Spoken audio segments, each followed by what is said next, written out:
Edwardian London was a city of glittering wealth for some and rotting misery for many, the two halves of the capital existing side by side, like a grand theatre with golden balconies up top and a collapsing basement underneath. The city had everything: palaces, theatres and alleys that smelled like despair. Walk down Piccadilly and you'd brush shoulders with the fabulously dressed upper classes, swishing past in tailored coats and feathered hats. Take a turn into Whitechapel, though, and you'd find yourself dodging heaps of refuse, stepping over stagnant puddles, and realising that aromatic was not the right word for what you were breathing. London didn't so much grow as it exploded, and much of that explosion splattered directly onto the poor. Hello, travellers. Histories do not always need to be boring. You can rest here and listen to hilarious histories to drift off to sleep. Before we continue, leave a comment to let me know when and where you are listening to this, and hit the subscribe button, but only if you enjoy what I do here. Let's begin. This was the Edwardian paradox, the age of electric lights, motor cars and suffragettes demanding their voice in Parliament, while at the same time thousands of families huddled in single rooms where the walls were damp, the floorboards sagged, and the air was thick enough to chew. You could go from a champagne dinner at the Ritz to a slum stew of thin cabbage soup without ever leaving the same square mile. It wasn't a split personality. It was one personality that didn't care much if the other starved. The slums were not accidental blemishes. They were baked into the very growth of the city. Industrialization drew migrants in by the thousands, rural families hoping for wages in the city's factories, Irish immigrants fleeing hardship, and desperate souls from all corners of Britain and beyond. They arrived with hope, but London's housing stock didn't arrive with them. Instead, landlords did what landlords do best: crammed as many bodies as possible into decaying buildings and raised the rent for the privilege of breathing mould. The city's heart beat with progress, but its lungs wheezed with overcrowding. If you think overcrowding means a bit cramped, think again. In some streets you could find entire families, grandparents, parents, children, and sometimes even a stray cousin or two, sharing a single damp room. The good news? Everyone was close-knit. The bad news? Everyone was also close-smelling. Privacy was a luxury reserved for people who could afford more than one chair. For the rest, you might have been able to stretch your legs only if the toddler wasn't sitting in your lap and the neighbour's elbows weren't poking into your ribs.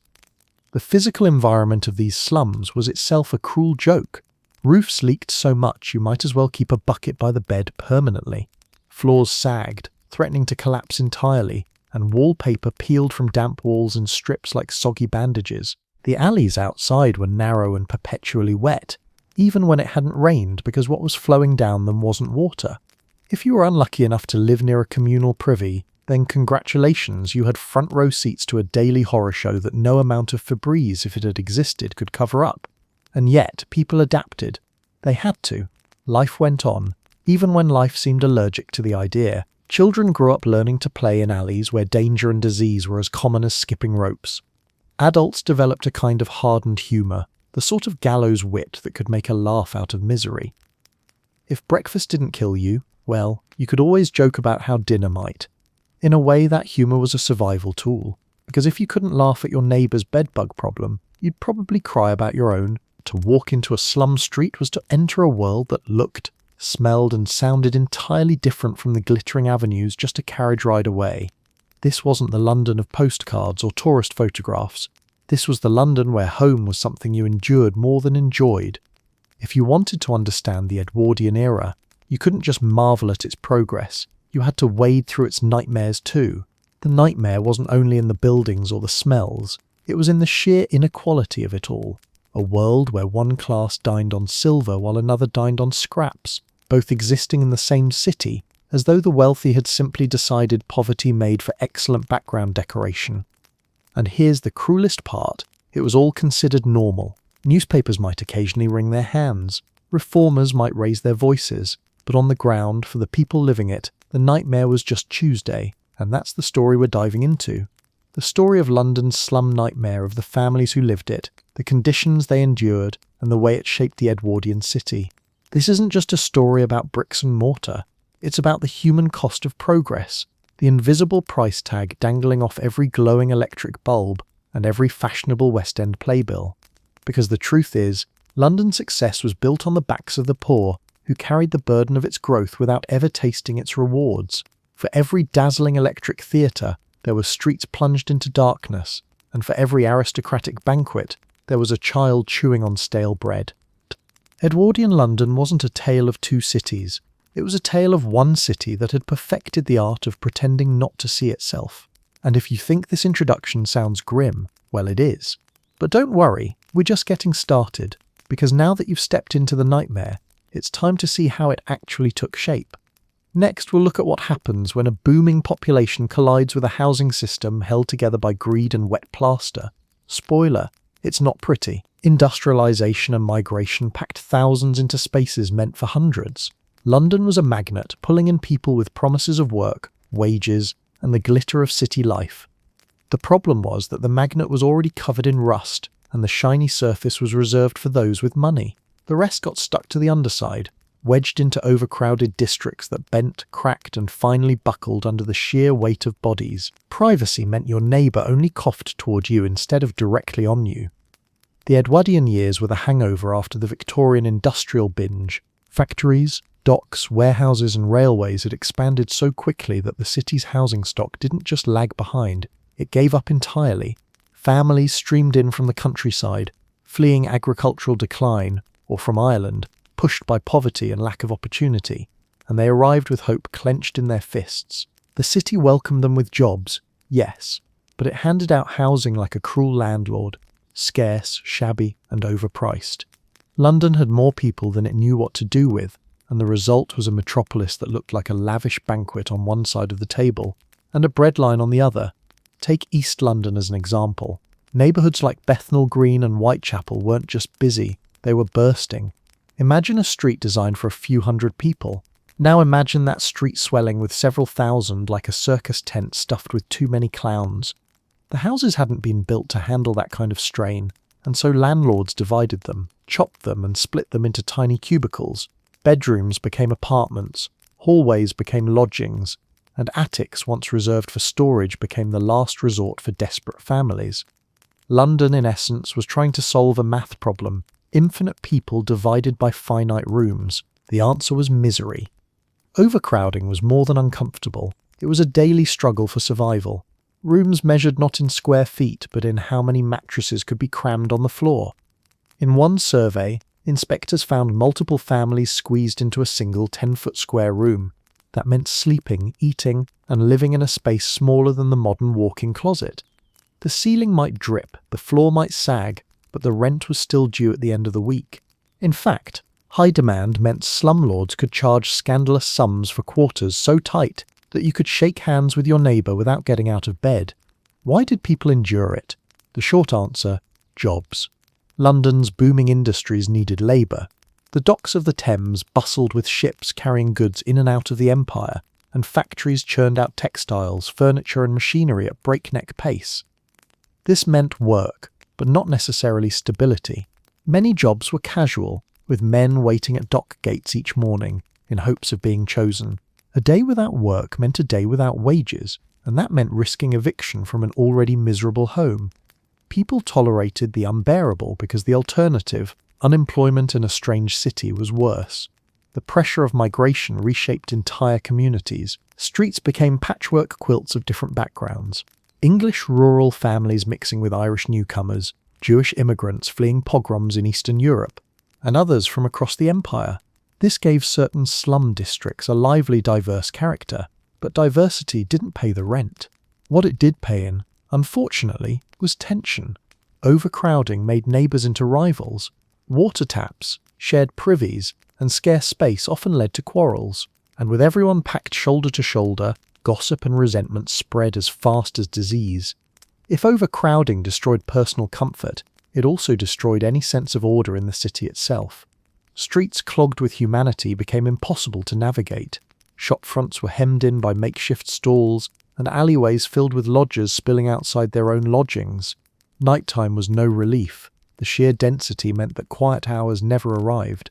A crying baby, a coughing neighbour, the sound of boots on narrow stairs, all of it bled through thin walls.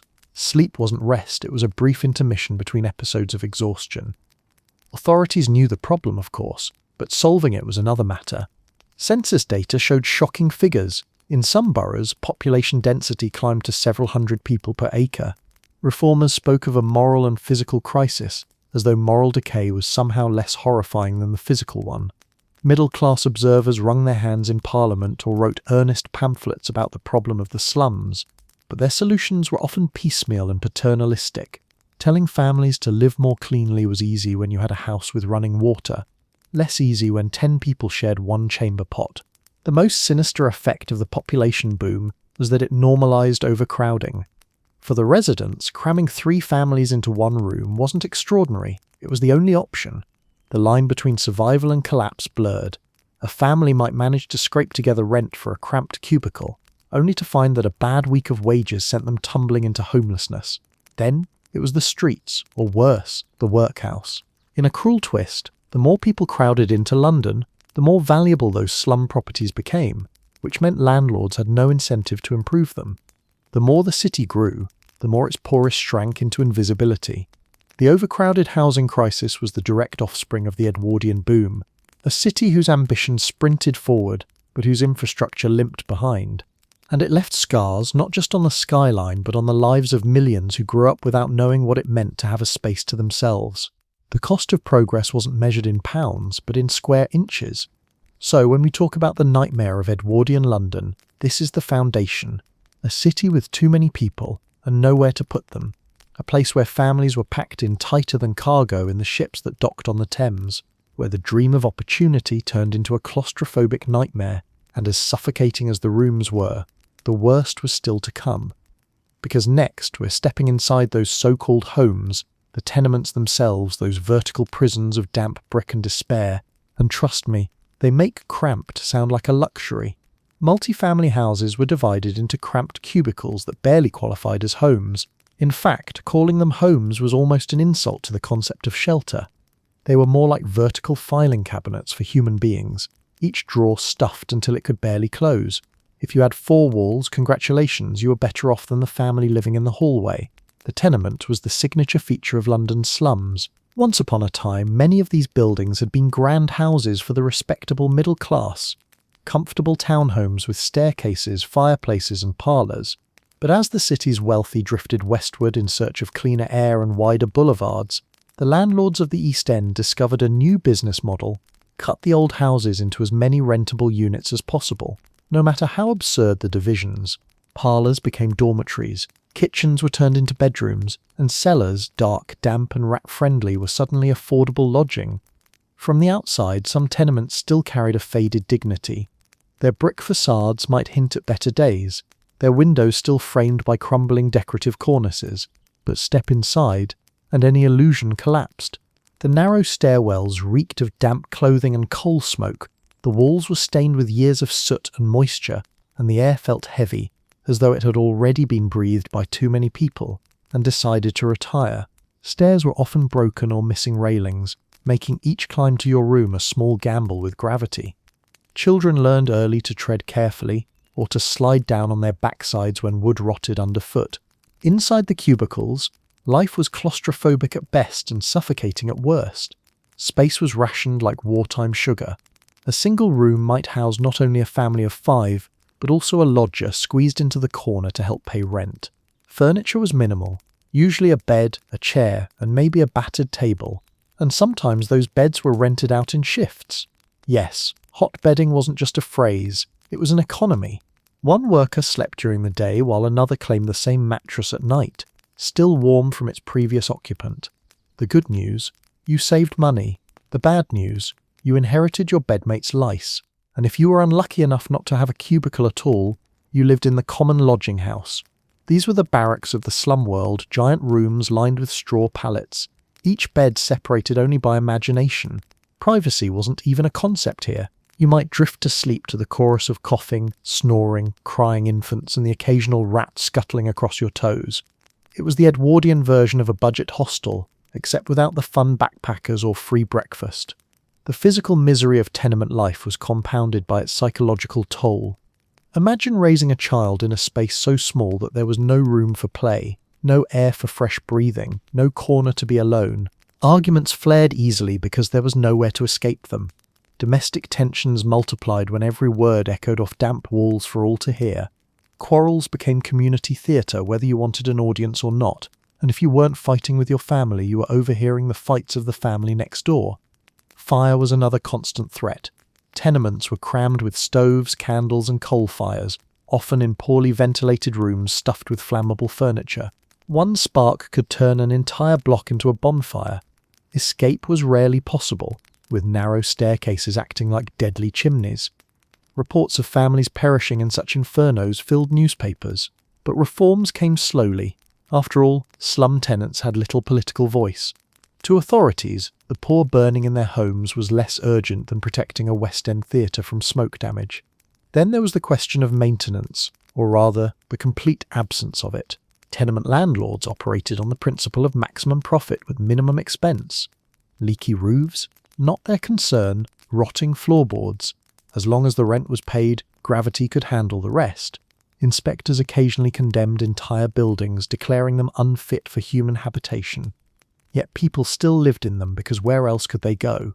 Demolition might remove a death trap, but it also removed dozens of families' only shelter. For many, the tenement wasn't a choice. It was the last stop before the street. And don't imagine that tenants passively accepted this misery. They complained, they begged, they organised. Social investigators like Charles Booth documented conditions with shocking precision, producing maps that shaded London streets according to poverty levels, black for the lowest class, crimson for the very poor. These maps revealed tenement clusters like infections spreading through the city, impossible to ignore. Yet even when the spotlight turned on them, little changed. The tenements remained, stubborn and overcrowded, monuments to neglect. Children growing up in these towers of misery knew little else. Their playgrounds were the stairwells, their bedtime lullabies the creaks of rotting beams. Health inspectors frequently found that young bodies were stunted by poor living conditions, smaller than their counterparts elsewhere, their growth literally cramped by the space around them. And yet, life persisted. Babies were born in these rooms, old people died in them, and countless lives unfolded between those damp bricks. The tenement wasn't just a building, it was the crucible of the urban poor. Living in a tenement meant carrying the constant reminder that you were disposable. You weren't valued as an individual tenant. You were one of dozens, a name on a rent slip. The city boasted about its modernity, its electric trams and glittering department stores, while ignoring the thousands trapped in buildings where even a candle was a luxury. The tenements of Edwardian London weren't just architecture, they were symbols. Symbols of neglect, of greed, of a society that was willing to look the other way while generations grew up, boxed, damp, and forgotten. They loomed over the slum streets like silent witnesses, their crumbling walls absorbing the laughter, anger, despair, and dreams of the people trapped within. And if the tenement was the skeleton of the slum nightmare, then what happened inside its cramped rooms was the flesh and blood. Because next we'll squeeze even tighter into those suffocating spaces and see what it was like to live one room, 10 lives. And trust me, if you thought the cubicles sounded bad, wait until you meet the families packed inside them. Entire families, often with extra lodgers, shared a single damp and airless room. These weren't homes, they were survival boxes, and the rent charged for them was an insult disguised as a bill.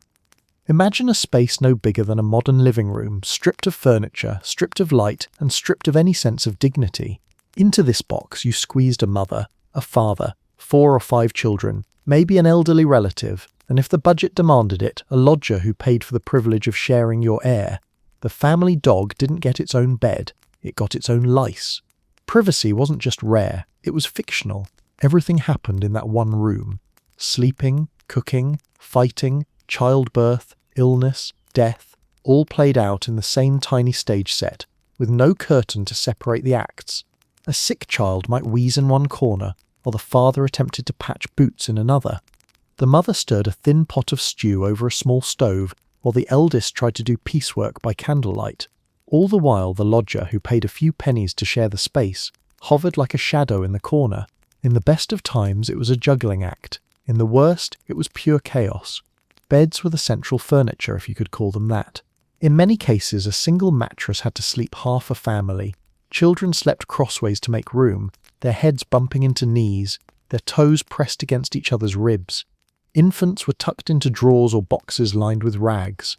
If there was more than one bed, it was a luxury, but it also meant a second rent, because landlords often charged by the piece of furniture as if comfort itself were contraband. And if space ran out, the floor served as a mattress for those unlucky enough to lose the nightly scramble. The air was another enemy. These rooms were poorly ventilated, windows either broken or nailed shut against the cold. The result was a fog of damp, sweat, smoke, and cooking fumes that clung to everything. You could open the door and feel the atmosphere push back, like stepping into a greenhouse where the plants had all died years ago. Health inspectors noted that families often lived in an atmosphere not fit for animals. But animals, at least, could leave when they pleased. Humans, bound by poverty, endured it day after day. Noise was another uninvited tenant. Babies cried, children squabbled, adults argued, and the sound echoed endlessly in the confined space. Add to that the constant hacking cough of tuberculosis or the wheeze of asthma, and peace became as mythical as unicorns.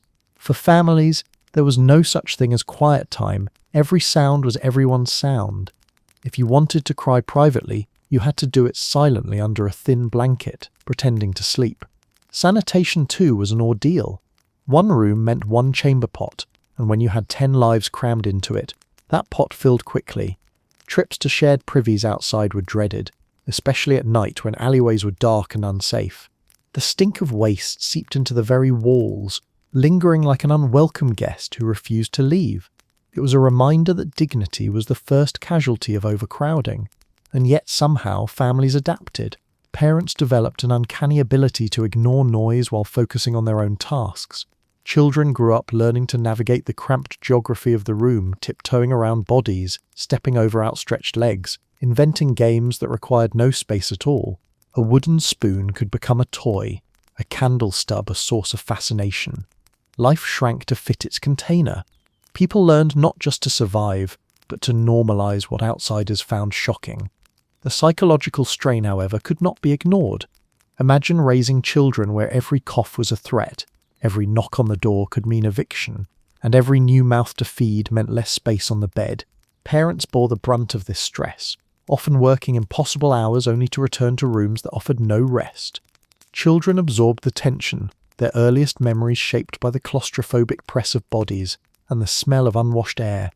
Growing up in one room was less about childhood and more about early induction into endurance. And there were the lodgers, the extra bodies who kept the rent paid but stole what little privacy remained. A stranger sleeping in the same room where your family ate, fought and lived was not uncommon.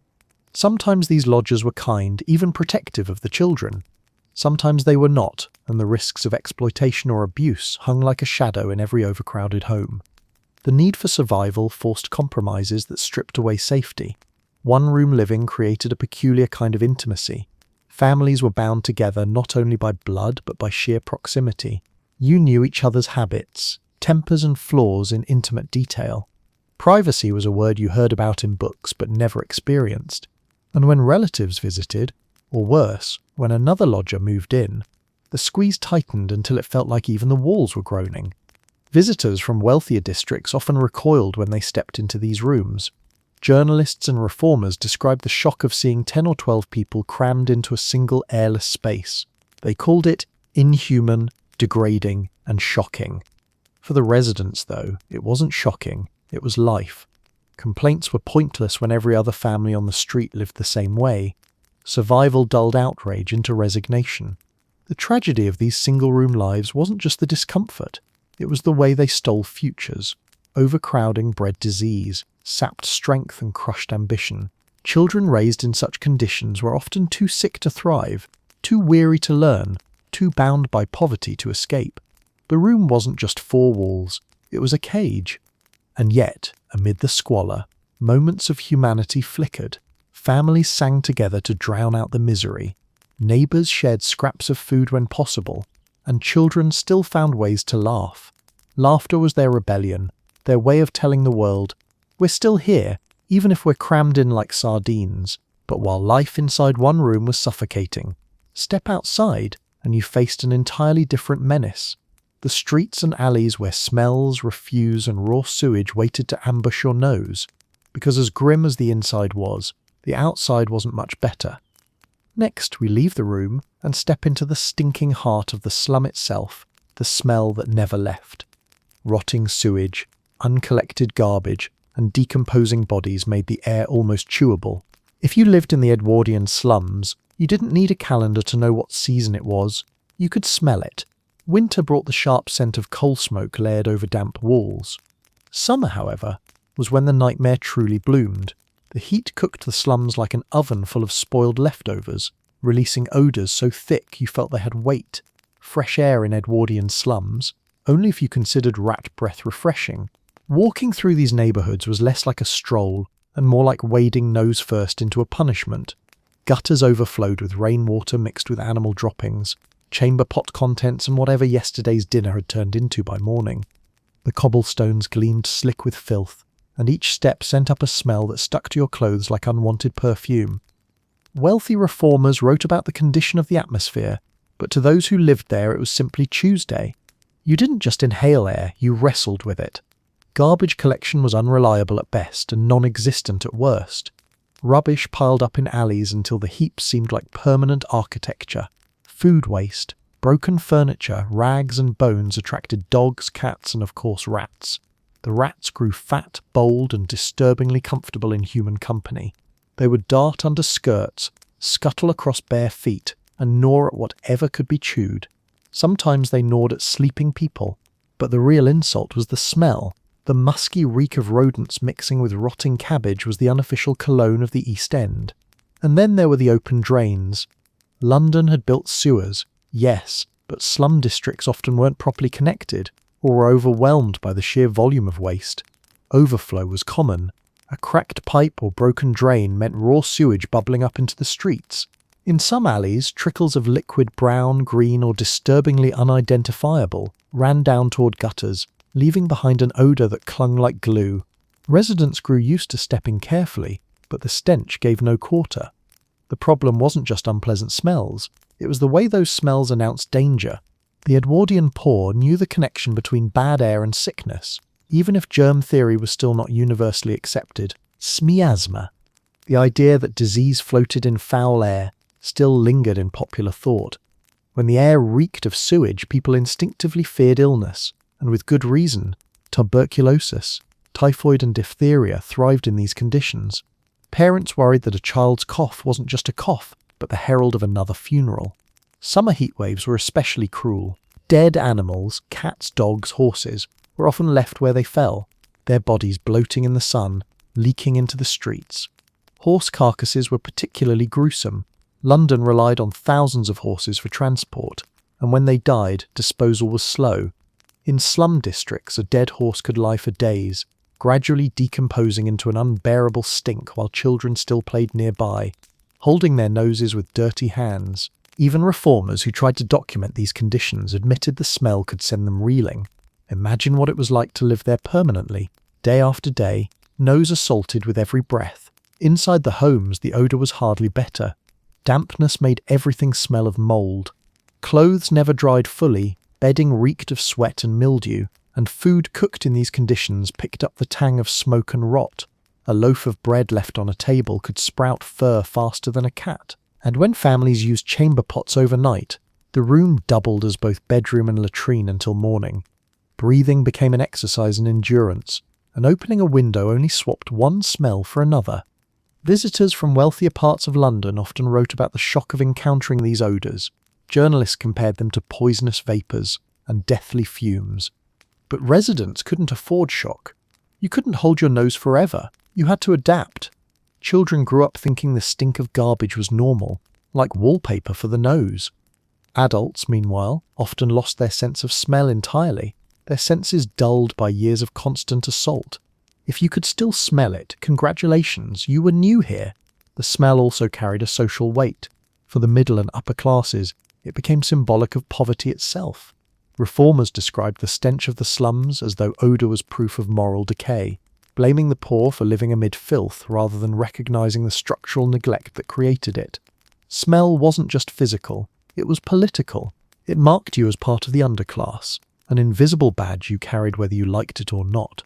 Yet, in a strange way, humour helped people endure. Families joked about what's cooking when a neighbour emptied a chamber pot, or teased children about holding your breath competitions. as they dashed past the worst spots. It was gallows humour, yes, but it lightened the misery, if only for a moment, because when you can't change your environment, sometimes the only weapon left is laughter. The smell was inescapable, but it wasn't eternal. Reforms were slowly coming. Public health officials pushed for better garbage collection, improved sewers, and stricter inspections, but those changes were years away for many neighbourhoods. In Edwardian slums, smell wasn't just a nuisance, it was a way of life, a constant companion that reminded you of your place in the city's hierarchy. The rich got perfumes and cigars, the poor got sewage and rot. So while the four walls of your room might cage you in, the moment you stepped outside, the air itself mocked you. Breathing was compulsory after all, and in the slums every breath was a gamble between oxygen and nausea. But as bad as the stench was, the water people drank carried even more danger, because while you could hold your nose, you couldn't refuse a sip when thirsty. Next, we'll dip a ladle into the most treacherous resource of all, water, the liquid gamble of Edwardian London. Shared pumps and contaminated taps turned drinking water into a health hazard. For those living in the Edwardian slums, thirst wasn't simply about finding something to drink, it was about gambling with your life. Every sip was a guessing game, hydration or hospital. Clean, safe water was supposed to be the birthright of a modern city. In theory, London had already built its proud sewer system under Joseph Basil Jett in the Victorian era, triumphantly declaring that cholera and filth would no longer flow through the capital's veins. In practice, the slums were left holding the bucket, and the bucket wasn't clean. Water in the slums came from shared pumps, public taps, or standpipes, and each source had one thing in common: they were magnets for contamination. Pumps were often positioned in courtyards or at street corners, where dozens of families crowded daily to fill their jugs. In theory, this was community. In reality, it was chaos. Barefoot children darted between queues, women lugged heavy cans, and everyone muttered impatiently as they waited their turn. By the time you got your water, you'd already inhaled half the neighbourhood's coughs. And what exactly did you carry home in those buckets? Not always water, at least not in the sense of fit for human consumption. Standpipes frequently ran brown with rust and sediment. Even when it looked clear, it might carry unseen dangers. Leaking sewers often seeped into groundwater, lacing fresh water with the worst souvenirs the city could offer. Typhoid, dysentery, and cholera found easy highways through these taps. To drink was to invite an invisible enemy into your stomach, and no one knew which sip might deliver the blow. The real insult was that the city above seemed to sparkle with clean water. In wealthier districts, homes had private taps and baths, water piped in and reasonably filtered. There, water was a comfort. In the slums, it was suspicion in liquid form. You didn't drink casually, you drank cautiously, hoping your immune system was feeling ambitious that day.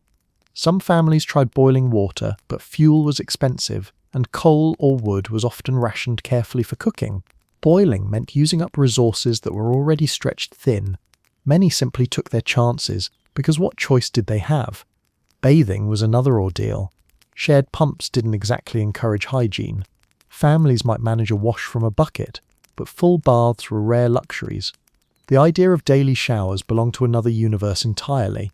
Soap cost money, hot water cost coal, and privacy was non-existent. The bath was usually a wipe with a damp rag or a communal tub that served multiple people, one after the other. By the time the last child climbed in, the water was less cleansing and more of a broth. Disease outbreaks traced themselves back to these water supplies with depressing regularity. Public health inspectors documented entire tenements falling ill after drinking from a particular pump. Reports detailed children struck with vomiting and diarrhea, their bodies too fragile to withstand dehydration. Typhoid, in particular, was a recurring villain, lurking in water buckets like an invisible assassin. And cholera, though less frequent by Edwardian times, still haunted people's memories like a bogeyman, whispered about whenever the water smelled a little off. To make matters worse, water access wasn't guaranteed. Pumps sometimes ran dry, especially in summer, leaving families scrambling for alternatives.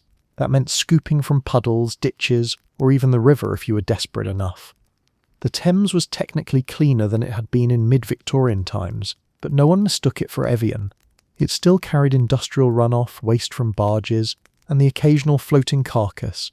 A desperate sip from the river was as good as signing up for a week in bed if you were lucky enough to survive it. Children, of course, bore the brunt of this liquid gamble. They needed water the most, and they were the least able to withstand its dangers. Mothers tried to shield them, diluting risky water with weak tea or, ironically, beer. Ale was often safer than water because the brewing process killed bacteria. So yes, Edwardian toddlers were known to drink small beer with their meals. Juice boxes hadn't been invented, but beer mugs had, and they were in frequent use. The irony was inescapable. The supposedly modern city that could electrify theatres and parade motorcars couldn't guarantee its children a safe sip of water. The stench of bad water didn't help. Sometimes the smell gave it away, metallic, sulfuric, or just wrong. Other times, the water looked clean, smelled fine, and betrayed you anyway. Residents developed a sixth sense, sniffing and swirling their cups like reluctant wine tasters.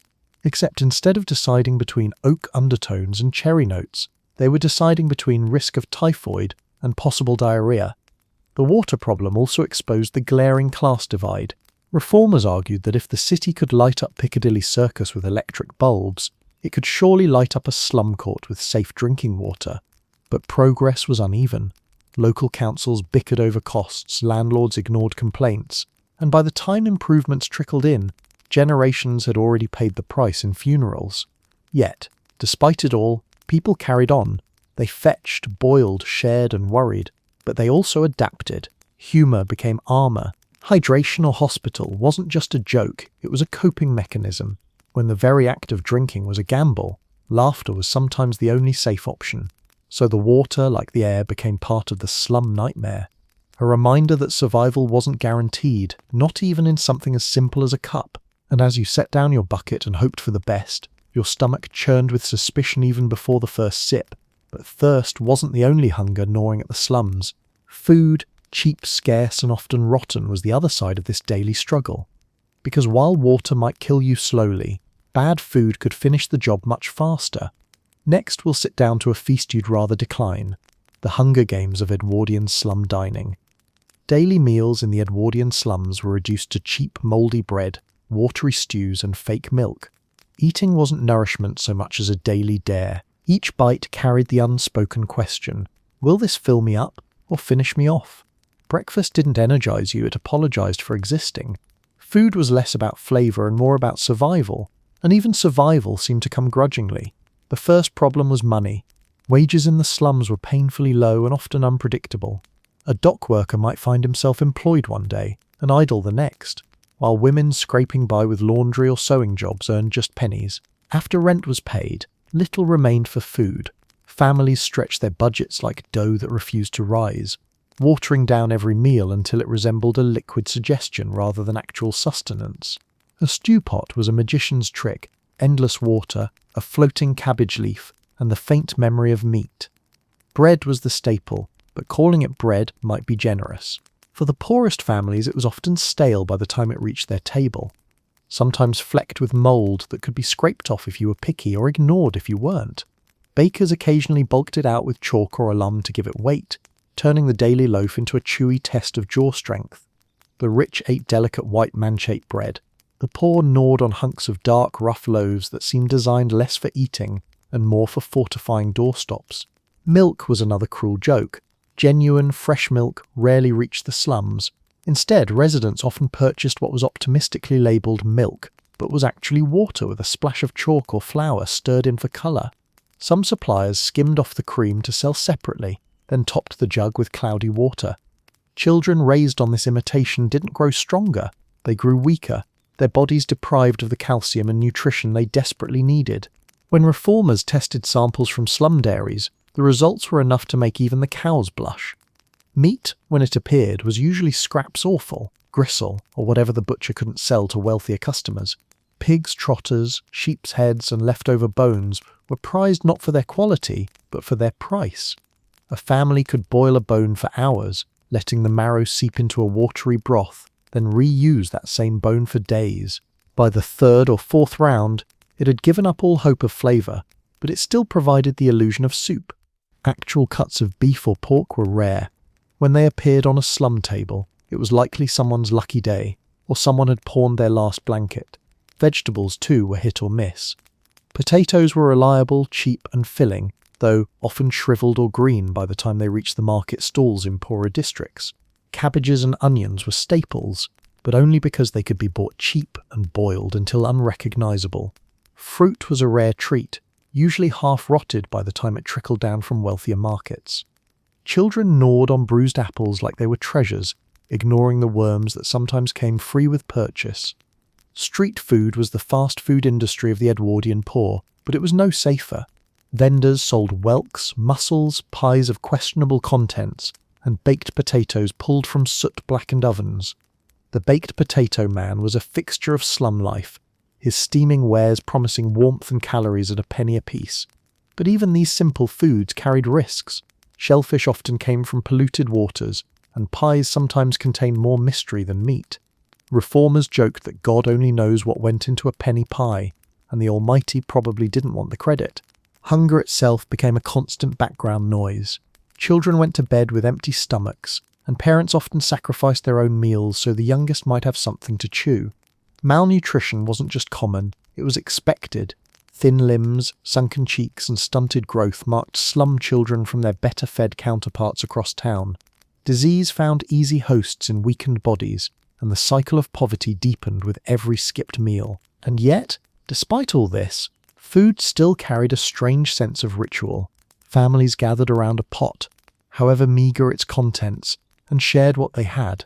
The act of eating together was a small defiance against the misery pressing in from all sides. Parents joked about the stew being extra tasty when it was little more than hot water, or teased children for eating bread crusts as though they were rare delicacies. Humour disguised hunger, at least for a few minutes. Alcohol often stepped in where food failed. Beer and gin were cheaper than meat, and sometimes safer than water, so many adults numbed their empty stomachs with drink. A pint of beer could fill a belly, if not nourish it. Reformers scolded the poor for spending precious coins on alcohol. But hunger wasn't easily ignored, and alcohol dulled the edge of it better than a slice of chalk-filled bread. Market days brought a chaotic mix of smells and sights. Stalls piled with fish, fruit and vegetables drew crowds, but poor families often had to wait until late in the day to buy. By then, the freshest goods were gone, and what remained was bruised, rotting or crawling. Still, it was food, and beggars couldn't be choosers. Bargaining for the cheapest scraps was a survival skill passed down like a family heirloom. For Edwardian slum dwellers, mealtime was less about pleasure and more about managing disappointment. Food didn't delight, it endured. Meals weren't about taste, but about stretching pennies into calories, however poor in quality. Dinner is served often translated to, "Here's what didn't kill us yesterday." But if the food was meagre, there was always one reliable fallback: drink. Because when bread went stale and the milk went sour, at least ale was always there, foamy and forgiving. Next, we'll raise a mug to the surprising beverage that fueled the slums: ale, the daily drink that was safer than water, and even toddlers got around. Gin and beer were the go-to medicines for numbing endless poverty. In Edwardian London's slums, alcohol wasn't just a drink, it was anesthesia for the soul, liquid courage for the hopeless, and sometimes the only thing that tasted of anything at all. You couldn't afford a doctor, but at least gin made you forget you needed one. In a world where clean water was rare, food was meagre, and wages evaporated into rent, alcohol filled the gaps. It was affordable, it was available, and it didn't ask too many questions. Pubs dotted every street corner like shrines to temporary relief, their glowing lanterns promising a brief escape from the squalor outside. For many slum dwellers, the pub was the warmest, cleanest place they'd visit all week. You might not find comfort at home, but you could find it at the bottom of a glass. Beer was the safer staple. Brewed in massive quantities, it was often cheaper than milk and far less likely to carry disease. Even children were known to drink small beer, a weak brew with low alcohol content, because it was safer than water, and in its own way considered nourishing. Imagine sending your toddler off to school today with a pint of breakfast beer tucked in their lunch pail. In Edwardian London, that wasn't a joke, it was Tuesday. Gin, on the other hand, was the hard stuff, the sharp-edged comfort that cut through misery in a single swallow. Nicknamed Mother's Ruin since the 18th century, gin had never shaken its reputation as the poor man's poison and panacea rolled into one, cheap, potent and merciless. It was the drink of choice for those who wanted to forget the hunger in their bellies, the cold in their rooms, or the coughs in their lungs. If beer was a friend, gin was a ruthless doctor, sometimes curing, sometimes killing, but always making its presence known. For men, alcohol was part of the rhythm of work. Dockers, labourers and factory workers ended long days with a pint or three, washing down fatigue and disappointment. Drinking was communal, a way to bond, swap stories and drown sorrows together. The pub was a social equaliser. You might not have shoes without holes, but inside the pub, you could stand shoulder to shoulder with your neighbour and complain about the boss, the rent or the weather, pint in hand. For women, alcohol was a double-edged sword. Many relied on gin as a painkiller, not just for headaches and childbirth, but for the emotional toll of endless drudgery. Gin soothed when nothing else could, but it also carried a stigma. Reformers and moral crusaders painted slum women as reckless drinkers, blaming them for wasting the family's scarce income on spirits. Pamphlets showed gaunt children begging while mothers staggered drunk. Reality was more complex. Many women drank to endure the crushing monotony of washing, sewing and caring for too many children in a single airless room. Gin was not ruin, it was relief, even if only temporary. Children weren't immune to the culture of drink either. Beer mugs were passed around at meals, and older children might fetch pints from the local pub in jugs for their parents. Alcohol wasn't treated as something forbidden. It was part of life, woven into the daily routine. To outsiders, it looked reckless. To those inside, it was normal. The downside, of course, was addiction. Poverty and drink fed each other in a vicious loop. Wages disappeared in the pub, leaving families hungrier and poorer, which in turn drove more drinking. The landlord and the publican became the twin creditors of the slum dweller. One took your rent, the other took what was left of your spirit. Domestic violence often flared in this cycle, with drunken quarrels spilling from pubs into homes, adding bruises to an already battered existence. Reformers raged against this drinking culture. The temperance movement gained traction in Edwardian London, preaching abstinence as salvation. Evangelical groups opened coffee houses and temperance halls to lure the poor away from pubs. They promised moral uplift and tea instead of gin. But tea didn't numb the pain of malnutrition or ease the chill of a damp room. A sober sermon couldn't compete with the comfort of a warm pub, where the beer was cheap and the laughter, if a little slurred, was real. There was also the hypocrisy. The wealthy sipped champagne and brandy at their dinner parties, yet condemned the poor for drinking gin. The difference was not alcohol itself, but who was drinking it, and in what setting. For the poor, a gin shop was vice. For the rich, a drawing room decanter was culture. The double standard stank almost as much as the slums themselves. And yet, despite the criticisms, alcohol had its virtues. It was quite literally safer than the alternatives. In an era of tainted water and spoiled milk, a pint of beer carried fewer risks. Alcohol sanitized. If not the body, then at least the imagination. It offered escape in a place where escape routes were few and far between. The clink of glasses in a crowded pub, the foam on a freshly drawn pint, the burn of gin on an empty stomach, all of it made life a little more bearable, if only for a few hours. Alcohol didn't fix poverty, but it blurred the edges, softened the pain, and let the downtrodden laugh when reality offered no jokes. But what about the children left at home while parents sought comfort in drink? Their lives were shaped by deprivation and danger, long before they even understood the words. Next, we'll leave the pub and step into the fragile world of Edwardian slum childhood, a place where playtime meant dodging disease, and the only toy you could count on was a brick. Child labour, rampant disease, and the absence of schooling defined childhood in Edwardian London slums. Being born poor didn't just put you at a disadvantage, it practically signed you up for a lifetime subscription to suffering. While wealthier children paraded through parks with nannies and polished shoes, slum children's playgrounds were alleys slick with refuse, their toys often shards of broken pottery or a discarded brick. Your childhood toy was a brick. If you were lucky, you didn't have to eat it. From the very beginning, survival was a battle. Infant mortality rates were heartbreakingly high. Many children never made it past their first birthday, felled by diarrheal diseases, respiratory infections or malnutrition. Those who did survive entered a world that had little room for innocence.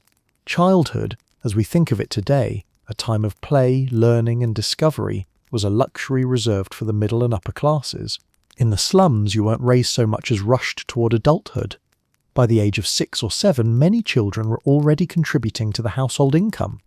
Street hawking was common. Boys sold matches, flowers, newspapers, or any small trinkets they could carry. Girls might sell watercress or act as nursemaids for even poorer families.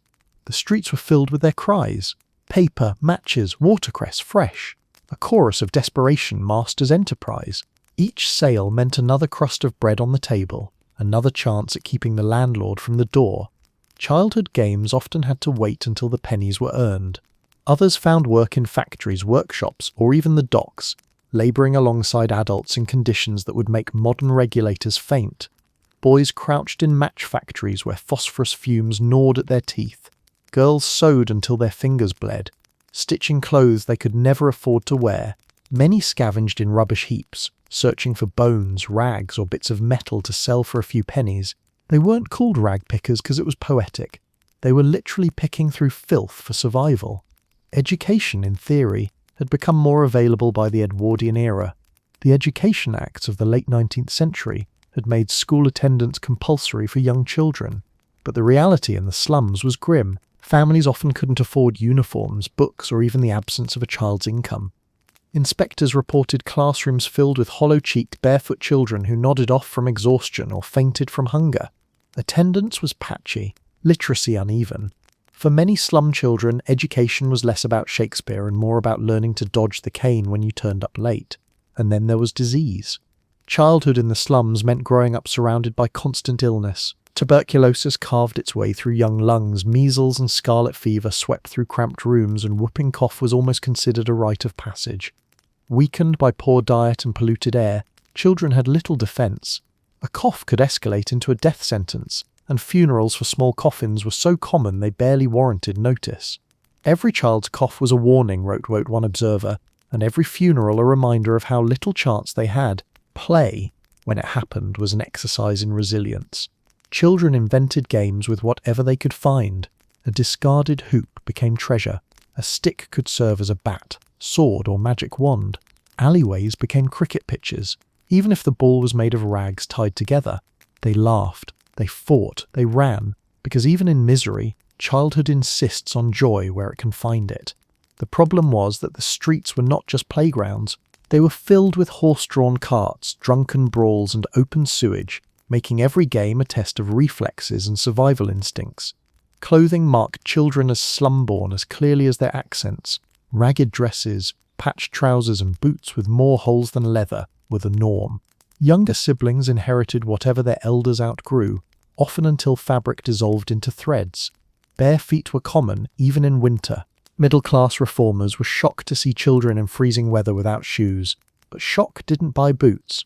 Frostbitten toes were just another part of the slum childhood experience. What about family life? For children, home was hardly a refuge. Crammed rooms left little space for play or privacy. Parents were exhausted.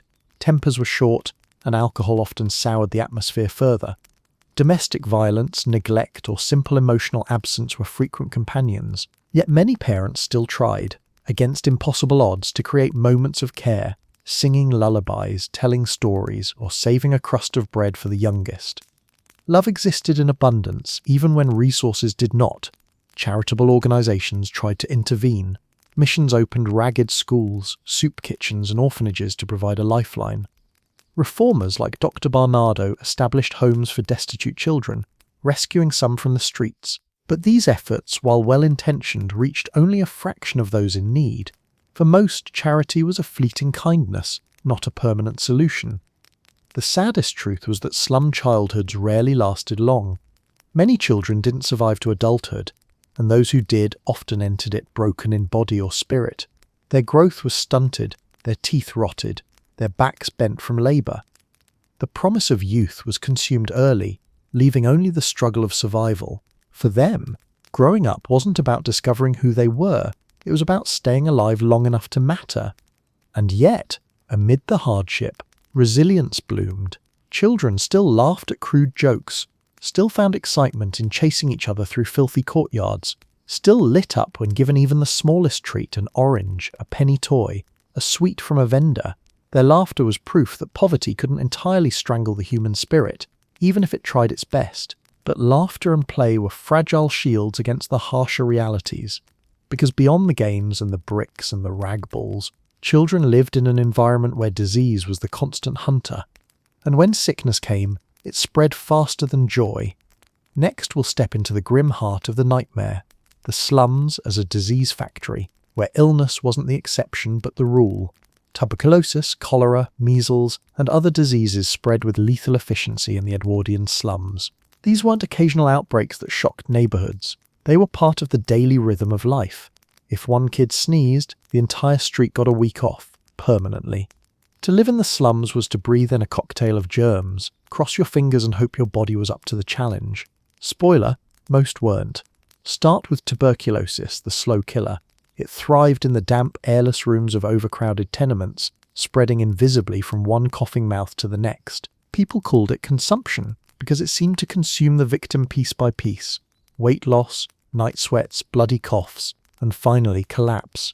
Families listened helplessly as loved ones hacked up their lungs night after night, knowing each rattle in the chest was another nail in the coffin. In a single block, entire households could be infected, each new cough joining the chorus of inevitability. TB wasn't just a disease, it was the soundtrack of slum life. Then came cholera, the fast killer. While not as frequent in Edwardian times as during the mid-Victorian epidemics, the fear of it still lingered in every sip of questionable water. Cholera didn't creep, it sprinted. A perfectly healthy person could drink contaminated water at breakfast and be dead by evening. Diarrhea and vomiting drained the body with terrifying speed, leaving victims shriveled like dried husks. Families dreaded the telltale symptoms, knowing how quickly the disease could cut them down, and in overcrowded districts where shared pumps spread germs as efficiently as gossip. Cholera needed little invitation. Measles, whooping cough, diphtheria, these childhood killers found their perfect hunting grounds in slum conditions. In a world without vaccines, children were both the most vulnerable and the most exposed. Crammed into schools, factories, or single-room homes, they shared everything: food, beds, and of course germs. One child came home with a cough, and within a week, half the building had it. The other half were preparing for funerals. Funerals for small coffins were tragically routine, with neighbours shrugging, not because they didn't care, but because they were too familiar with loss. The damp environment made everything worse. Mould grew on walls, mildew clung to bedding, and coal smoke filled lungs already weakened by malnutrition. Respiratory illnesses were rampant, from bronchitis to pneumonia, and once they took hold, recovery was rare. Doctors were expensive, and charity hospitals overwhelmed. Most families relied on home remedies: onion syrup for coughs, mustard plasters for chest pain, or, more often, nothing at all but waiting. If the body fought off the infection, it was luck. If not, another name was added to the roll of the dead. Flies and vermin did their part in the spread of contagion. Flies buzzed from garbage heaps to uncovered food, carrying pathogens as casually as party invitations. Rats and fleas, already unwelcome roommates, transmitted everything from fevers to parasites. Hygiene was impossible to maintain when you shared one privy with dozens of people. No matter how careful a mother was about scrubbing her children, the environment itself was working against her. And then there was scarlet fever, a disease that sounded almost pretty but killed with brutal efficiency. Its telltale rash and high fevers terrified parents. Survivors often carried lifelong damage, from heart problems to deafness. Entire households went under quarantine, though in the slums, quarantine usually meant nailing a notice to the door while the germs strolled freely between cracks in the walls. Public health officials could paste warnings, but they couldn't paste new plaster or provide new homes. The slums were a laboratory of infection, with density as the chief experimenter. Illness spread in ways wealthier districts could barely imagine. In Kensington, a case of measles might mean a child kept home from school. In Whitechapel, it meant an entire row of houses coughing in chorus, mothers rocking sick babies while their own fevers burned. Death was never abstract. It was personal, intimate, and close enough to hear through the walls. Disease didn't just kill, it crippled futures. Children who survived often bore the marks: weakened lungs from TB, chronic coughs from diphtheria, poor growth from constant illness. These lingering effects shaped entire lifetimes, limiting their ability to work or withstand further hardship. Poverty made people sick. and sickness deepened poverty, a cycle as merciless as any landlord. The authorities noticed, of course. Reformers wrote fiery pamphlets about slum disease, and health inspectors filed grim reports. Yet action lagged. Housing reforms were slow, medical care inaccessible, and preventive measures like vaccines decades away for most. For the poor, advice like eat better or get fresh air was almost a dark joke. Better food and fresh air were luxuries that cost money, and money was the one medicine slum families never had enough of.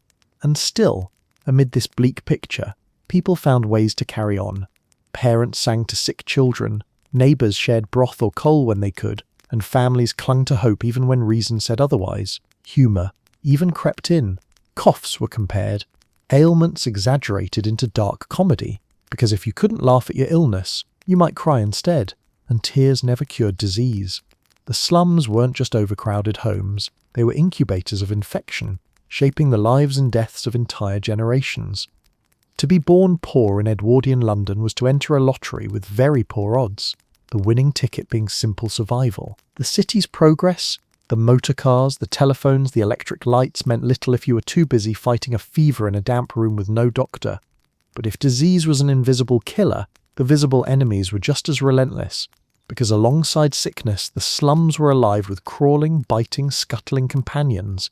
Next we'll meet the other residents of Edwardian poverty, the rats, lice and fleas, who never paid rent but always stayed for dinner. Infestation was so common in Edwardian London slums that living with pests was simply part of life. The good news? You had company. The bad news? They were all fleas. These weren't the occasional mouse or two you shooed out of the pantry. This was a full ecosystem of vermin, crawling, biting and scratching through every crack of the tenements. Slum dwellers didn't wonder if they'd encounter pests, only how many and where they'd show up next. Rats were the star performers in this nightly horror show. Big, bold and disturbingly confident, they claimed the alleys and homes as their own. They feasted on the mountains of uncollected rubbish, nibbled at bread left on tables, and scuttled across children's sleeping bodies in search of crumbs. Their squeaks and scratching were the lullabies of the slums, the soundtrack you couldn't escape. Some were large enough to be mistaken for cats at first glance, and in the darkness, you really didn't want to check. Tales circulated of rats gnawing at babies' fingers or stealing food directly from pots while mothers tried to chase them off with broom handles. The rat didn't run from you, you ran from it. If the rats were the thugs of the slum ecosystem, lice were the constant companions.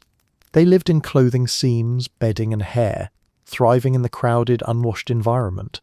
Families could scrub themselves raw, but within days, the pests would return, hitchhiking from neighbour to neighbour with gleeful efficiency. Children in schools were notorious for passing lice around like trading cards, except everyone collected them all. The itching was relentless, leaving raw sores on scalps and skin. Mothers spent evenings combing through children's hair with fine-toothed combs, a futile battle against an army that always came back. They joined the party, hopping through straw bedding, biting at ankles, and leaving itchy welts in their wake. Insects thrived in the damp, dirty environment, and families often had no choice but to sleep in infested bedding, because replacing it cost money they didn't have. Imagine trying to rest while your body was used as an all-you-can-eat buffet by creatures small enough to laugh at your suffering. Flea bites weren't just itchy, they carried disease, and the looming threat of plague still haunted the collective memory of the city. Even if bubonic outbreaks were less common by the Edwardian era, bedbugs completed the unholy quartet of pest life.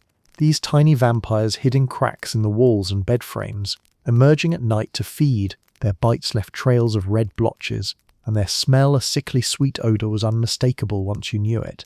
Bedbugs were nearly impossible to eradicate without money for new bedding or fumigation, and fumigation was a luxury no slum family could afford. Landlords, predictably, shrugged off complaints. After all, they weren't the ones sleeping in vermin-infested straw. The psychological toll of constant infestation was immense. Imagine already living in a cramped, damp, disease-ridden room, and then add the ceaseless torment of crawling, biting, scratching companions. Sleep became a battlefield. Parents lay awake, swatting at rats, scratching bites, or listening to children whimper from the constant irritation. The stress of poverty was heavy enough. Adding vermin turned endurance into torture. And yet, in the way only humans can, Slum dwellers adapted with a mix of resignation and humour. Rats became part of family stories. The big one under the stairs was practically an honorary pet.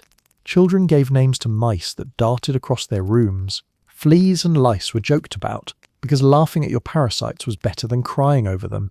One reformer wrote that slum children often treated fleas as toys, racing them across arms or collecting them in matches. It sounds absurd, but when misery is normal, you learn to normalise it however you can. Infestation wasn't just gross, it was dangerous. Rats carried pathogens, fleas spread typhus, lice carried trench fever, later infamous in World War I, and bedbugs contributed to chronic skin infections. These pests thrived in the very conditions poverty created: overcrowding, dampness, poor sanitation, and a lack of medical care.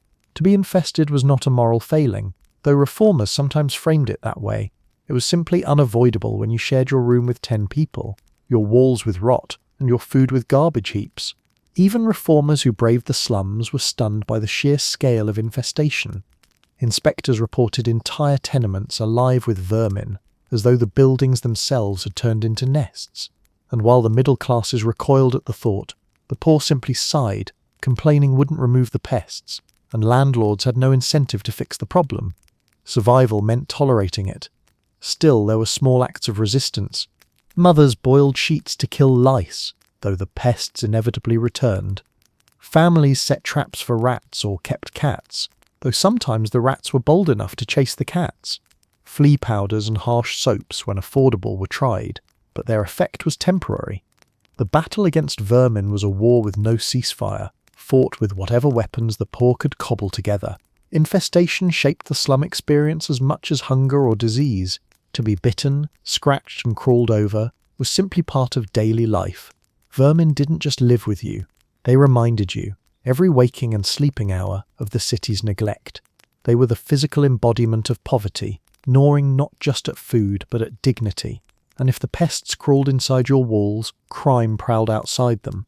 Because while rats and lice stole your sleep, gangs and thieves stole everything else. Next we'll step into the alleys of Edwardian London and meet the human predators of the slums, where crime wasn't just a temptation, but often the only career path available.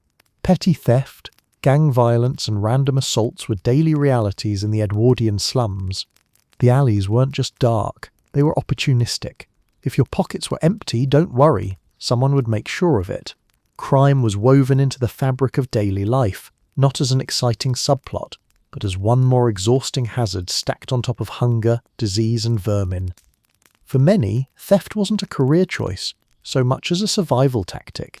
A loaf of bread snatched from a stall could mean the difference between eating or starving that night. Children in particular became nimble pickpockets, slipping through crowded markets with hands as quick as shadows. They targeted anyone who looked even slightly better off than themselves. Purses dangling from belts, parcels tucked under arms, or even food in open baskets.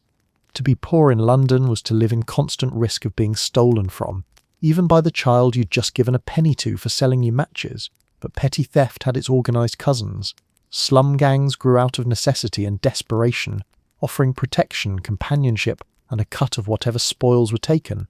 Boys barely in their teens were swept into groups with names that sounded almost playful but carried teeth: scuttlers in Manchester, hooligans in London.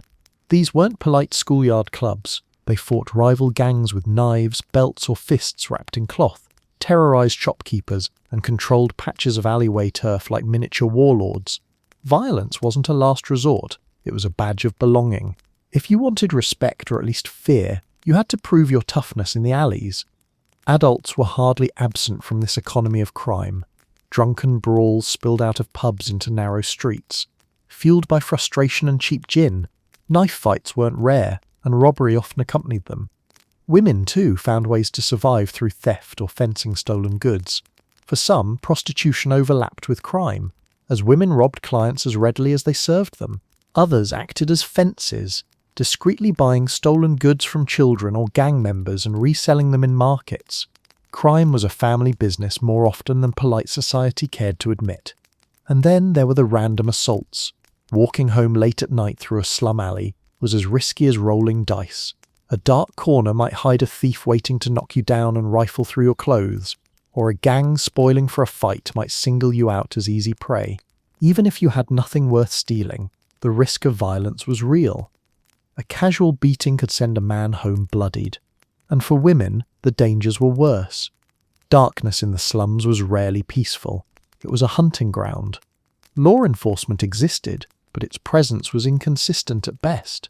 Police patrols were sparse, especially in poorer neighbourhoods, and their arrival was often more dreaded than welcomed. For the slum dweller, a constable might mean harassment, fines or arrests just as easily as protection. Petty offenders, hungry children who stole food, women accused of drunken disorder, men caught brawling, were hauled before magistrates, while wealthier criminals often paid their way out of trouble. Justice was as unevenly distributed as bread. Courts overflowed with minor cases from the slums.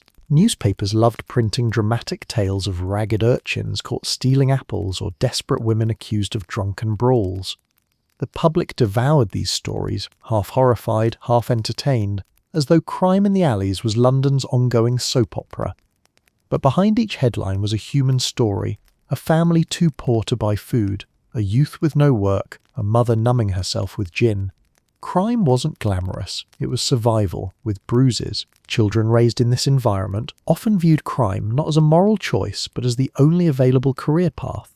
If you weren't hired at the docks or the factory, you could always join a gang or learn the art of pickpocketing. Older boys taught younger ones how to distract shopkeepers, how to slip a hand into a gentleman's coat without being noticed, or how to melt into a crowd when the constable appeared. This was education by necessity, a harsh curriculum that rewarded speed, cunning, and ruthlessness. Still, crime wasn't just about theft or violence, it was also about community. Gangs provided belonging in a world that offered little else. For children without stable families, a gang was protection, even if that protection came with scars. In the absence of structured opportunities, crime became the structure itself, filling the void left by absent fathers, overworked mothers, and schools that couldn't compete with hunger. The culture of crime in the slums also bred a certain dark wit. Residents joked about keeping one hand on their pocket at all times, or about not bothering to lock the door because the thieves already had the key. Humour helped disguise the constant fear. It was easier to laugh at a missing loaf than to cry over another day of hunger. What made it worse was that crime reinforced the stigma of the slums. Middle-class reformers pointed at high crime rates as proof that the poor were morally corrupt, ignoring the poverty and desperation that fueled it. The cycle was vicious. Poverty bred crime bred stigma, stigma justified neglect, and neglect deepened poverty. Meanwhile, the real victims, the families robbed by disease, hunger, and landlords, were blamed for their own misery. Despite all of this, there were slum residents who resisted crime, who tried to live honestly even when temptation pressed in from all sides. Mothers warned their children away from gangs, fathers struggled to teach discipline, and communities rallied when theft turned against their own. But resisting crime didn't make you safer, it just made survival harder. The alleys of Edwardian London were never quiet. If the sounds of coughing and crying children filled the rooms, the shouts of gangs and clashes of drunks filled the streets. Violence and theft were as much part of the environment as damp walls and foul air. For those who lived there, crime wasn't shocking, it was Tuesday. And if the alleys at night offered no safety, what about those sworn to protect them? Next, we'll meet the men tasked with keeping order in this chaos, the night watchmen and constables whose presence was as unreliable as a flickering gas lamp. Spoiler, locking your door didn't stop thieves, but sometimes it slowed them down long enough to thank you. Security in the Edwardian slums was minimal, and fear was a constant companion. Darkness fell not like a curtain, but like an invitation, an announcement to thieves, gangs, and every opportunist who prowled the alleys that it was time to get to work. Locking your door only slowed thieves down long enough to thank you. In a city that prided itself on empire, wealth, and modernity, its poorest districts were left to fend for themselves, their safety as flimsy as the rotten floorboards under their beds. The official keepers of order, the police, were overstretched and underwhelming. London's Metropolitan Police did patrol the streets, but slum districts were rarely their priority. Middle-class neighbourhoods got the bulk of their attention, while impoverished areas were seen as hopeless quagmires where crime was expected, almost natural. To the constables, the East End and its surrounding slums weren't communities worth protecting, they were problems to contain. Even when police showed up, their presence often brought more fear than comfort. A poor man's crime, a loaf stolen, a drunken brawl, was punished swiftly, while the structural crimes of landlords and slumlords were politely ignored. And before the professionalised police force, many districts still relied on remnants of the old system: watchmen who patrolled at night, lanterns in hand, trudging through alleys in a half-hearted attempt to deter trouble. The Charlies, as they were nicknamed, were more notable for their drowsiness than their vigilance. Stories circulated of watchmen found snoring in doorways, their lanterns flickering uselessly, while thieves slipped past them carrying off someone's livelihood. Even in the Edwardian age, with electric lights dazzling London's theatres and department stores, slum alleys still relied on the weak glow of gas lamps and sometimes nothing at all. Darkness was a thief's best accomplice, and the watchmen were more like extras than protagonists in this nightly drama. Inside the homes, safety was a do-it-yourself affair. Families barred doors with furniture, wedged sticks across windows, and prayed that the rickety locks would hold. But doors were thin, windows fragile, and most houses so decrepit that breaking in required less skill than a gentle push. Once inside, there was little to steal, maybe a pawned-back blanket, a pot or a loaf of bread. But poverty didn't deter theft. A hungry thief robbed another hungry family, because the line between victim and criminal was paper-thin. The constant fear shaped daily life.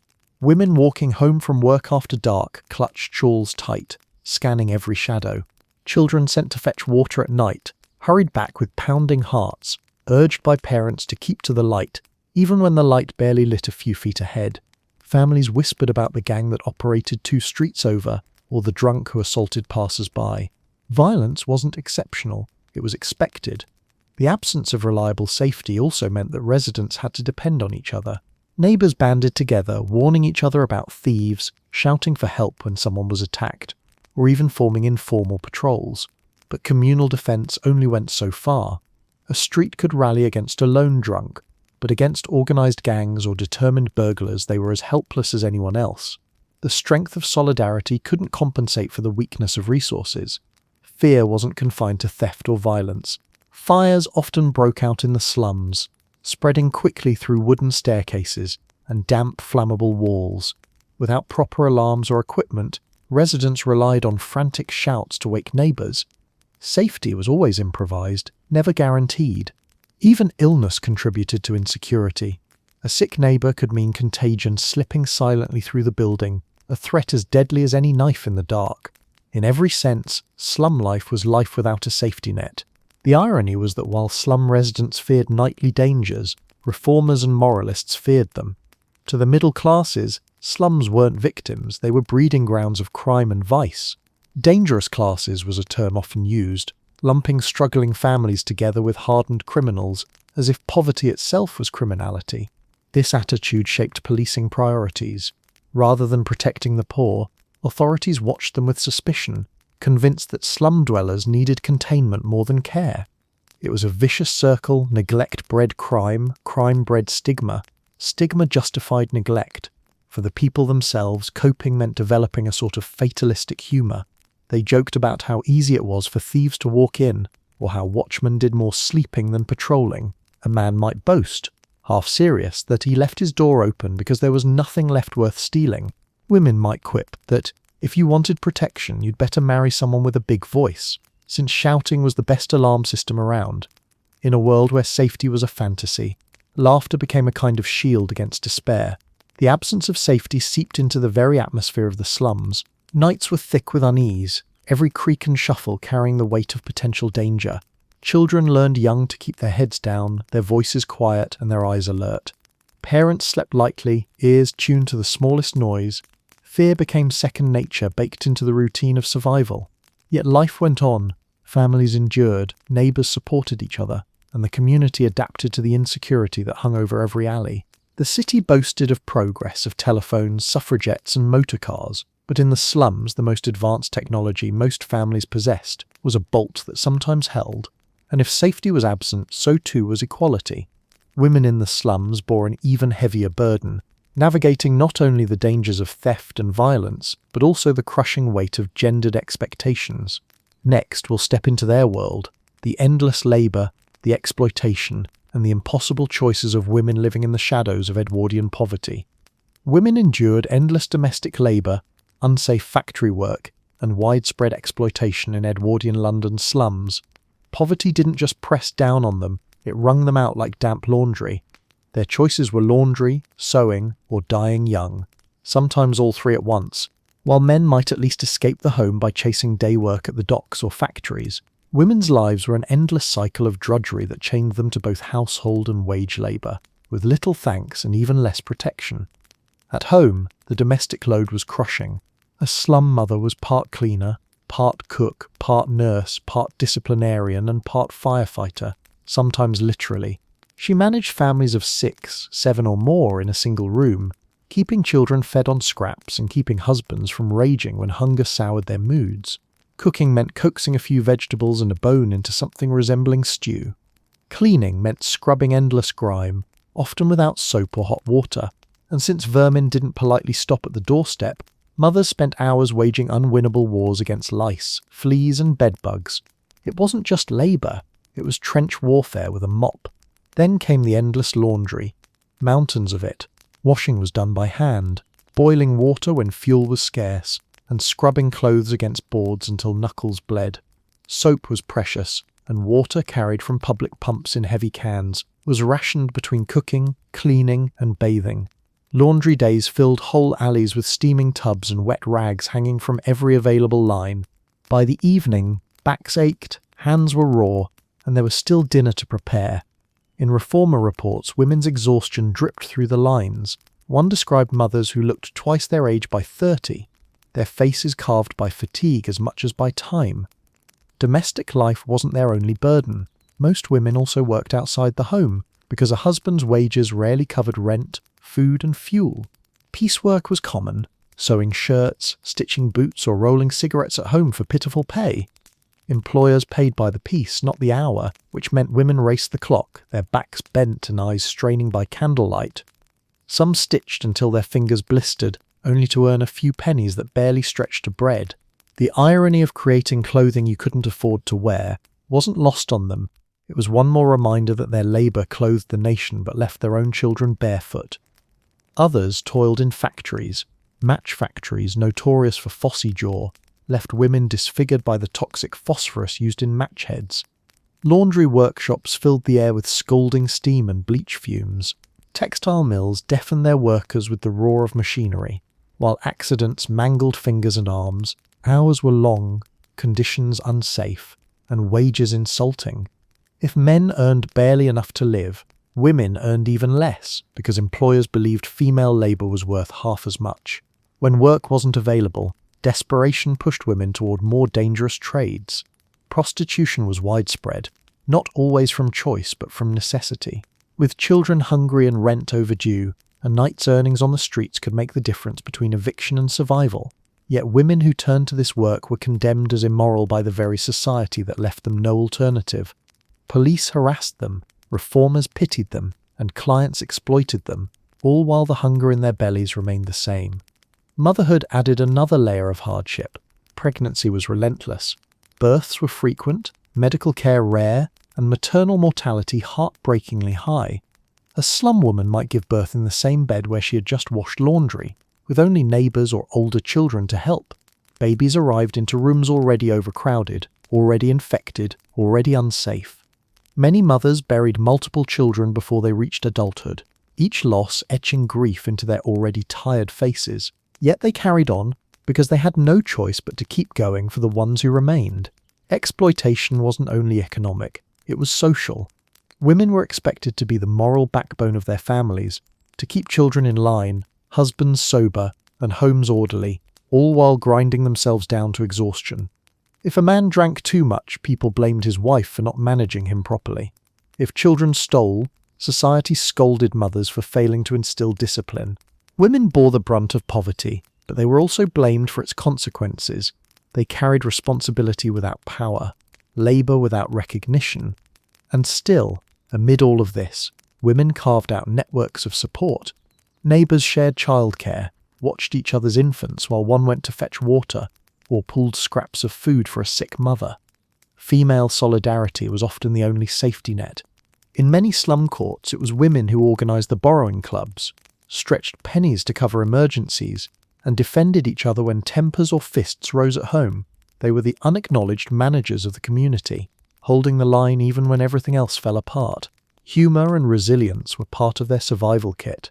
Women joked about how their husbands' wages went missing on the way home, translation, spent in the pub, or how their children ate like landlords but paid like tenants. These weren't just quips, they were shields against despair. In the face of impossible odds, laughter became both defiance and medicine. Yet for many, the burden was simply too much. The combination of labour, poverty, illness and exploitation wore women down. By their 30s or 40s, many looked decades older, their bodies aged by the constant grind. They were the shadows of the slums, visible everywhere but rarely recognised, their work taken for granted, their suffering ignored. But if the daily grind of women's labour was relentless, there was always the looming threat of something even worse, the dreaded workhouse. For slum families already on the edge, the workhouse stood like a grim warning. Fall too far behind, and you'd find yourself behind its locked doors. Next, we'll step into the institution that terrified the poor more than hunger itself, the workhouse, where poverty wasn't just endured but punished. The only alternative to slum life was the dreaded workhouse, often worse than poverty itself. It loomed over Edwardian families like a shadow, not a refuge but a threat, a place whispered about with fear. The slum was awful, but the workhouse made it look like a spa retreat. At least in the slum, you had the illusion of freedom, the chance, however slim, to laugh at misery. In the workhouse, misery was mandatory, written into the very walls. The workhouse was meant to be the safety net of the poor, a last resort for those who could no longer scrape by. In practice, it was designed to discourage anyone from using it. The philosophy was simple: if you make poverty relief unbearable, only the truly desperate will ask for it. This was the ghost of Victorian less eligibility, still alive and well in the Edwardian era. The idea that the conditions of the workhouse must always be worse than the poorest slum, or else the poor might start to prefer it, as if anyone would line up eagerly for lice, gruel and humiliation if given a choice. Entering the workhouse wasn't just about stepping into a building, it was about stepping into a new identity. You were no longer a worker, a parent or a neighbour. You became an inmate. Families were separated at the door, husbands to one ward, wives to another, children divided according to age and sex. A mother who had clung desperately to her children through hunger, filth and disease might suddenly be told to hand them over to strangers. The cruelty was deliberate. Officials believed separating families broke the cycle of dependence, as though the poor's only real addiction was affection. Inside, life was regimented to the point of absurdity. Rising bells, strict meal times, work assignments. It was less a home for the destitute and more a prison with optional starvation. Uniforms stripped individuality. Plain, scratchy garments replaced whatever scraps of clothing inmates brought with them. Even hair was sometimes cropped short to maintain discipline and hygiene. Any sense of personal dignity was shaved away, along with the hair. Meals were designed not to nourish, but to pacify. Gruel, bread and watery soup appeared with soul-crushing predictability. Meat was rare, vegetables overboiled, flavour non-existent. Reformers claimed diets were carefully calculated for health. In reality, inmates often complained of hunger even after meals. It wasn't food so much as fuel, meted out with the precision of an accountant determined to make sure no one enjoyed it. And then there was the labour. Workhouse inmates were put to tasks designed less to provide value and more to grind down spirit. Men broke stones, picked oakum pulling apart old ropes until their fingers bled, or chopped wood. Women scrubbed endless piles of laundry, mended clothes or worked in kitchens. Children were set to chores that taught more about endurance than education. The work wasn't meant to build skills, it was meant to remind you that needing the workhouse was shameful. If you were hoping for rehabilitation, you'd be better off looking in a pub. Discipline was strict, often brutally so. Talking during meals could bring punishment. Disobedience might mean solitary confinement or a reduction in rations. Inspectors occasionally reported cases of abuse, but most were swept aside. The logic was twisted. Since the workhouse was already better than the streets, inmates had no right to complain. That their better still involved hunger, humiliation and separation. barely seemed to matter. Worse still was the stigma. To enter the workhouse was to admit defeat. Neighbours gossiped, families felt shame, and children bore the mark of it long after. Employers, if you ever left, might see you as unreliable, tainted by dependency. Women in particular faced scorn. A widow who sought the workhouse to feed her children was labelled careless or immoral. Poverty itself was treated as a character flaw, and the workhouse existed as punishment disguised as charity. The fear of ending up there shaped how slum families lived. They endured impossible conditions, mould, hunger, violence, infestation, just to avoid it. Mothers pawned their last possessions, fathers skipped meals, children hawked matches in the rain, all to scrape together enough rent to keep the landlord at bay. Anything was preferable to those high stone walls and barred gates. The workhouse was supposed to be salvation. Instead, it was the bogeyman, whispered in threats to naughty children, "Behave, or you'll end up in the house." And yet, people did end up there. When illness, eviction, or simple bad luck tipped the balance, families had no other choice.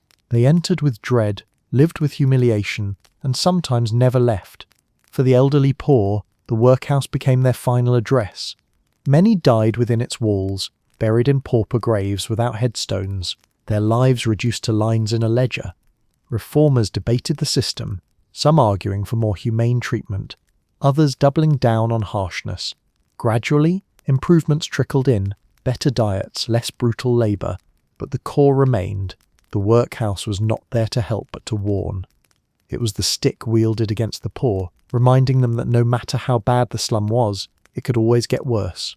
The cruel irony was that while London boasted of progress, motor cars on the streets, suffragettes marching for votes, electric lights in theatres, the poor were still being herded into institutions that treated them like criminals for the sin of being hungry. Civilization's shining surface stopped at the slum's edge, and behind the walls of the workhouse it vanished entirely. And if the workhouse symbolized the systemic cruelty of poverty, slum housing itself carried its own dangers.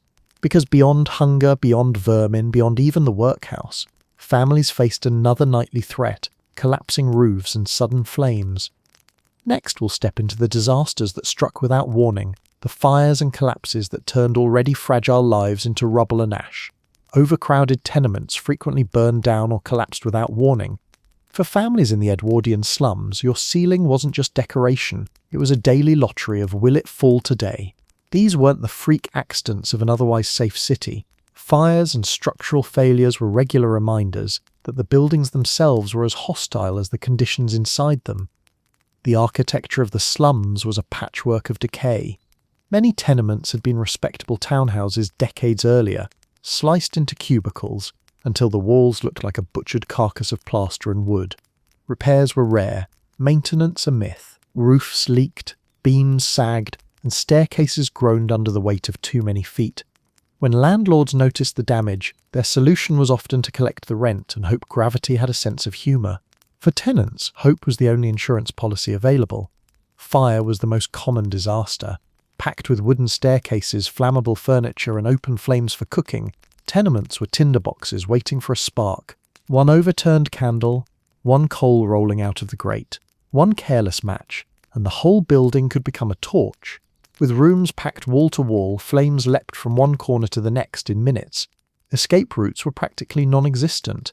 Narrow staircases funneled smoke upward, turning them into chimneys of death. If you lived on the top floor, you had better have strong legs for jumping, because ladders rarely arrived in time. Water to fight fires was another cruel irony. Families carried buckets from standpipes for cooking and cleaning, but when flames roared, there was no hydrant system nearby to save them. Fire brigades existed, but slum districts weren't their priority, and navigating the maze of alleys was a nightmare. By the time they arrived, the building was often already gutted, its blackened shell left smouldering while families stood barefoot in the street, clutching what little they'd managed to grab. Even if fire never came, collapse always lurked in the background. Overcrowded buildings strained against their own foundations. Landlords squeezed in lodgers until floors bowed under the weight of too many bodies. Inspectors reported entire staircases swaying dangerously, walls riddled with cracks wide enough to poke a finger through, and beams eaten away by damp. Tenements often leaned against each other like drunks at closing time, holding one another up until the inevitable happened. And when they did fall, the collapse was sudden and merciless. Families buried under the rubble of the very rooms they had scraped to pay for. Newspapers occasionally reported these tragedies with a mix of pity and scandal. Headlines screamed about disaster in Whitechapel, or tenement inferno claims children. Middle-class readers shook their heads, muttered about the problem of the poor, and turned the page to the theatre listings. For the residents of the slums, it wasn't shocking. It was Tuesday. Everyone knew a family whose home had burned, or a neighbour crushed when a ceiling caved in. The only surprise was when it happened to you. Children were the most vulnerable in these disasters. Too small to escape quickly, too dependent on parents to carry them out. They often perished in their beds. Accounts describe mothers screaming into smoke-filled stairwells, clutching babies while older children scrambled behind. Those who survived bore scars for life, burns on their skin, trauma etched into their memories. Fires didn't just steal possessions, they stole futures. The aftermath was cruel in its own way. Insurance was unheard of for the poor, and landlords were rarely held accountable. Families who lost their homes in a fire or collapse simply joined the ranks of the homeless, squatting in alleys, sleeping under railway arches, or crowding into even more precarious lodgings. Relief organisations sometimes stepped in with blankets or soup, but charity didn't rebuild walls. Poverty was relentless. One moment you were in a collapsing tenement, the next you were back in the workhouse, if only because there was nowhere else left. Fear of disaster seeped into everyday routines. Families slept lightly, ears tuned for the crackle of fire or the groan of beams above them. Mothers tucked children into bed with whispered prayers that the roof would hold one more night. Neighbours warned each other about creaking floors, about staircases too dangerous to use, about the family next door who nearly suffocated in a smoke-filled room last week. Survival wasn't just about food or water, it was about dodging bricks and flames. What made it worse was the indifference. Landlords collected rent from smouldering ruins without lifting a finger for repairs. City officials talked about slum clearance projects but moved slowly, bogged down in bureaucracy and cost. In the meantime, the poor lived under ceilings that could kill them. Unsafe for habitation notices might be posted on walls, but eviction didn't come with alternatives. You either risked death in a collapsing building, or faced death by exposure in the streets. Pick your poison. And yet, resilience persisted. After fires, families salvaged what they could: a scorched chair, a pot, a photograph, and carried on. After collapses, neighbours helped dig through rubble with bare hands, rescuing survivors and mourning the dead together. Life had to go on because poverty didn't pause for tragedy. Rent still had to be paid, work still had to be found, and children still had to be fed, even if the ceiling had tried to crush you the night before. If collapsing walls and burning staircases weren't enough, there was another enemy in the air itself: pollution. Smoke, soot and smog turned the city's skies into a choking blanket, smothering lungs already battered by disease and fear. Next, we'll step outside the burning buildings and look up, not to see hope, but to find a sky so thick with filth it could make you cough just by looking at it. Pollution and coal smoke hung over Edwardian London like a heavy curtain, choking streets and lungs alike. It wasn't the kind of fog you read about in romantic novels. It was thick, gritty, and tasted like someone had set a chimney on fire in your throat.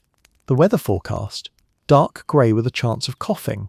In the slums, where chimneys smoked constantly and ventilation was laughable, the smog wasn't just scenery. It was a permanent, suffocating roommate. Coal was both lifeline and curse. It heated homes, fueled factories, and kept London's industry humming. But the price was a sky that rarely knew the colour blue. Slum families burned cheap coal, the smoky, sulphur-laden kind, because it was all they could afford. Every stove, every grate, every factory stack belched out plumes that settled into the narrow streets like a thick soup. Imagine thousands of chimneys exhaling at once, their smoke trapped by damp weather and London's geography, rolling low until the streets looked half-flooded in soot. For the poor, living under the smog blanket meant that breathing was never effortless. Children wheezed with chronic coughs, men hacked up black phlegm after shifts at the docks or factories, and women bent over wash tubs fought to catch their breath through fumes of coal, bleach and grime. Doctors spoke grimly of clogged lungs and chronic bronchitis, but families simply called it what it was: everyday life. If you weren't coughing, you were probably dead. The air itself carried the weight of industry.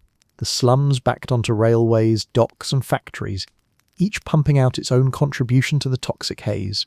Workers trudged home coated in coal dust, their clothes streaked with soot that never fully washed out. Laundry hung outside to dry returned speckled in black before it was even taken down. Windows gathered grime overnight. Children's faces smeared dark from playing in alleys. Dirt wasn't just on the ground, it was in the air, in the walls, in the very fabric of life. And then came the famous London fogs. But these weren't the gentle mists beloved by poets. They were pea-soupers, dense smogs that turned daylight into twilight and swallowed streets whole. Gas lamps glowed faintly, their light barely penetrating the murk. People groped along walls to find their way home, stumbling into gutters or worse, into traffic. In the slums, where alleys were already treacherous, the fog became a cloak for danger, perfect cover for thieves, gangs, and anyone with bad intentions. It was like giving crime a smokescreen for free. Health consequences piled up. Tuberculosis thrived in lungs already damaged by soot. Asthma was rampant, especially in children. Rickets and other diseases of malnutrition were compounded by the lack of sunlight, as smog blocked out the meagre daylight that reached cramped tenement windows. Inspectors noted how children grew pale and sickly, their bodies starved of both vitamins and clean air. The city prided itself on being the capital of the world, yet its youngest citizens wheezed and stumbled through air that seemed actively hostile to their survival. The smell was another constant insult. Coal smoke mixed with sewage odours, rotting garbage, and industrial fumes to create a bouquet no perfumer would dare bottle. Walking through the streets meant inhaling layers of stink that clung to your clothes and hair. No matter how hard mothers scrubbed, the smell lingered. The rich might dab perfume to mask it, but the poor had only damp rags and resignation. For reformers and visiting journalists, the smog was shocking, even exotic. They described London as a city shrouded in perpetual dusk, and likened the air to poison. But for the slum families, there was nothing exotic about it. They couldn't leave, couldn't escape to cleaner suburbs or countryside air. The smog wasn't a passing event, it was a permanent state of being, as much a part of the city as its bricks and cobbles. Ironically, the very industries and homes producing the pollution also provided the employment and heat that kept families alive. To call for cleaner air was to call for change that felt as impossible as demanding fresh bread instead of mouldy loaves. The poor were trapped in a cycle where survival depended on the very thing that was killing them. It was the cruel paradox of industrial progress. The more London modernised, the more its poor suffocated under the byproduct. And yet, even under this grey sky, humour found cracks to seep through. Children laughed about eating the fog, coughing dramatically as if to show off. Neighbours teased each other about vanishing into the haze, shouting jokes like "see you when the air clears," "maybe next year." It was gallows humour, but it kept spirits alive when lungs felt ready to give up. The smog blanket was more than an environmental issue. It was a reminder that even the air in the slums wasn't free. Breathing came with a cost, a slow erosion of health and strength.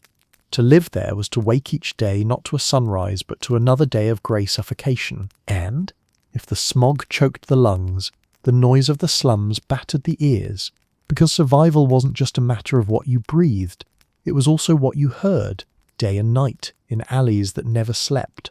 Next, we'll step into the cacophony of the Edwardian slum, where silence was rarer than clean air. With few other options, many women turned to sex work just to survive. In the Edwardian slums, morality wasn't a compass, it was a luxury item like silk gloves or fresh milk. When rent was due, morality took the night off.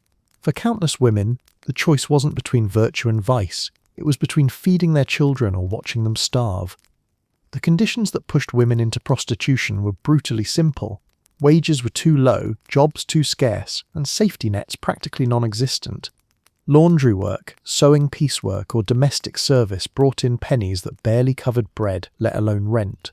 A woman could scrub, stitch, and slave for 12 hours a day and still go to bed hungry, but a single night on the streets might bring in enough to keep a roof over her family's head for another week.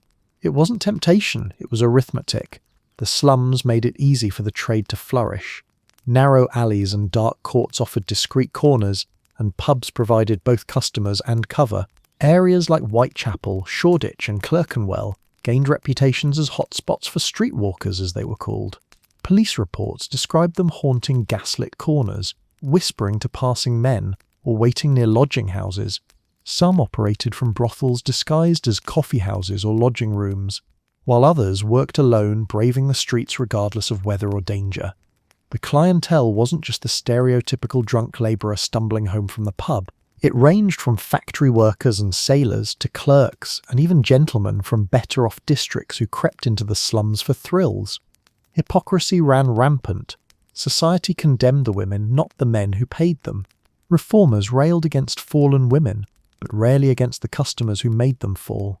In the moral arithmetic of Edwardian London, buying sex was a lapse, but selling it was a sin. The dangers were as relentless as the poverty that forced women into the trade. Violence was common, with clients or pimps abusing women who had no legal recourse. Police rarely protected them. Sometimes they were the abusers themselves. Disease lurked constantly. Syphilis, gonorrhea, and other sexually transmitted infections spread unchecked, often untreated because medical help was too costly and too shameful to seek. Many women died young, not just from violence or illness, but from the grinding exhaustion of a life lived on the edge of survival. Yet, amid the hardship, sex work carried a strange duality. For some women, it offered more independence than other forms of labour. Unlike factory shifts or domestic service, prostitution allowed them to control their hours, set their prices, and sometimes even earn more in a single evening than weeks of laundry would bring. For a slum mother with children, this meant the difference between constant hunger and occasional relief. It was dangerous autonomy, but autonomy nonetheless. The stigma, however, was crushing. Respectable society viewed prostitutes as moral failures, women who had chosen degradation over dignity. Newspapers painted lurid pictures of the great social evil, while church groups organised rescue missions to save them from sin. Some women accepted charity or entered reform homes, but many resisted, preferring the devil they knew to the sanctimonious pity of outsiders. For them, prostitution wasn't a tragic fall, it was survival dressed in shame. And then there were the children.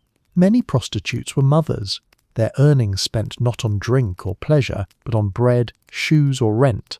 Reformers who visited lodging houses were stunned to find children sleeping in the same rooms where their mothers worked, their innocence colliding with realities too grim for childhood. It wasn't choice, it was necessity. To refuse work was to risk eviction, and eviction meant the workhouse. Poverty forced women into impossible compromises, and the cost was measured in both dignity and years of life. Prostitution also intersected with crime. Some women doubled as pickpockets, luring men into dark corners only to rob them. Others worked under the control of pimps or gangs who took their earnings and offered dubious protection. The line between sex work and criminal enterprise blurred easily in alleys where law enforcement was more predator than protector. Respectability was never on offer. Survival was the only prize. The hypocrisy of the time made everything worse. Wealthy men visited brothels while railing against immorality in Parliament. Clergymen preached about chastity while quietly indulging in the very sins they condemned. Women carried the blame, while men carried only their purses. In the slums, this double standard wasn't just frustrating, it was lethal. A man could walk away, a woman might not, and yet, even here, humour crept in. Women joked about their gentleman friends, teased each other about stingy clients, and turned gallows humour into a survival tactic. When life reduced you to selling what society despised, laughter was one of the few currencies you could spend without consequence. A quip in a gaslit alley didn't fill a belly, but it made the night shorter. Prostitution was not glamorous, not romantic, not the stuff of novels. It was the hard, ugly edge of poverty.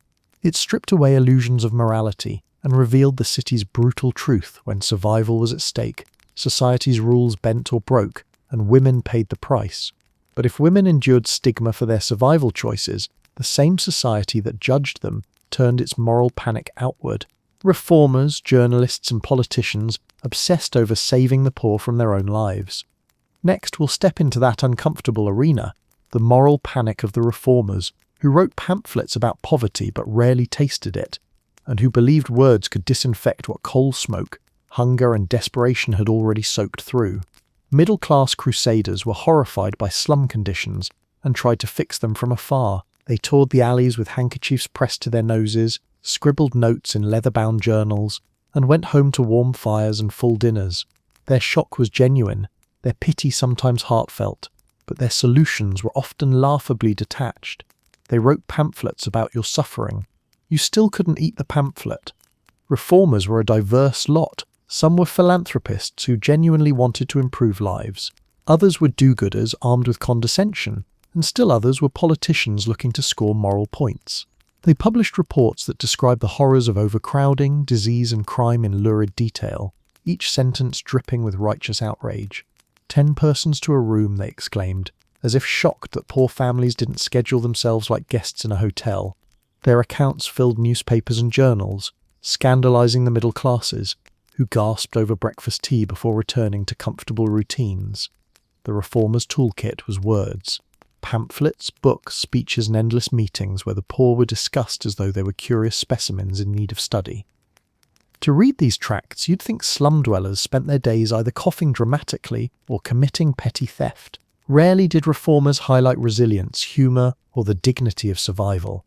Poverty became a stage set, and the poor were cast in roles chosen for them, helpless victims, dangerous criminals, or moral failures. One of the strangest parts of reformer logic was the obsession with morality as the key to poverty. Many crusaders insisted that if the poor simply drank less, worked harder and went to church more often, their conditions would improve. This ignored the small problem that landlords still demanded rent, factories still underpaid, and children still needed food. Temperance was their buzzword. Gin was the villain, not the landlords who owned crumbling tenements or the employers who paid starvation wages. Reformers weren't wrong about the damage alcohol caused, but their cure was like offering an umbrella to someone drowning. Others focused on cleanliness. Charity groups distributed soap and held hygiene classes, teaching slum women how to scrub more efficiently.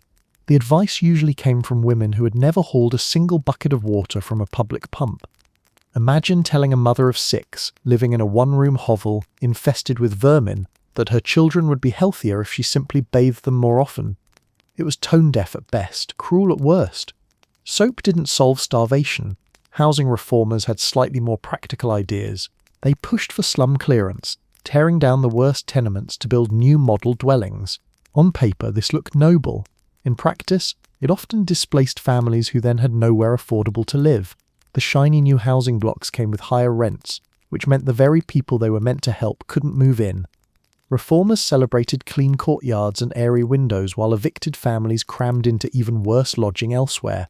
Progress, it turned out, was sometimes just a game of musical chairs, where the poor were always the ones left standing.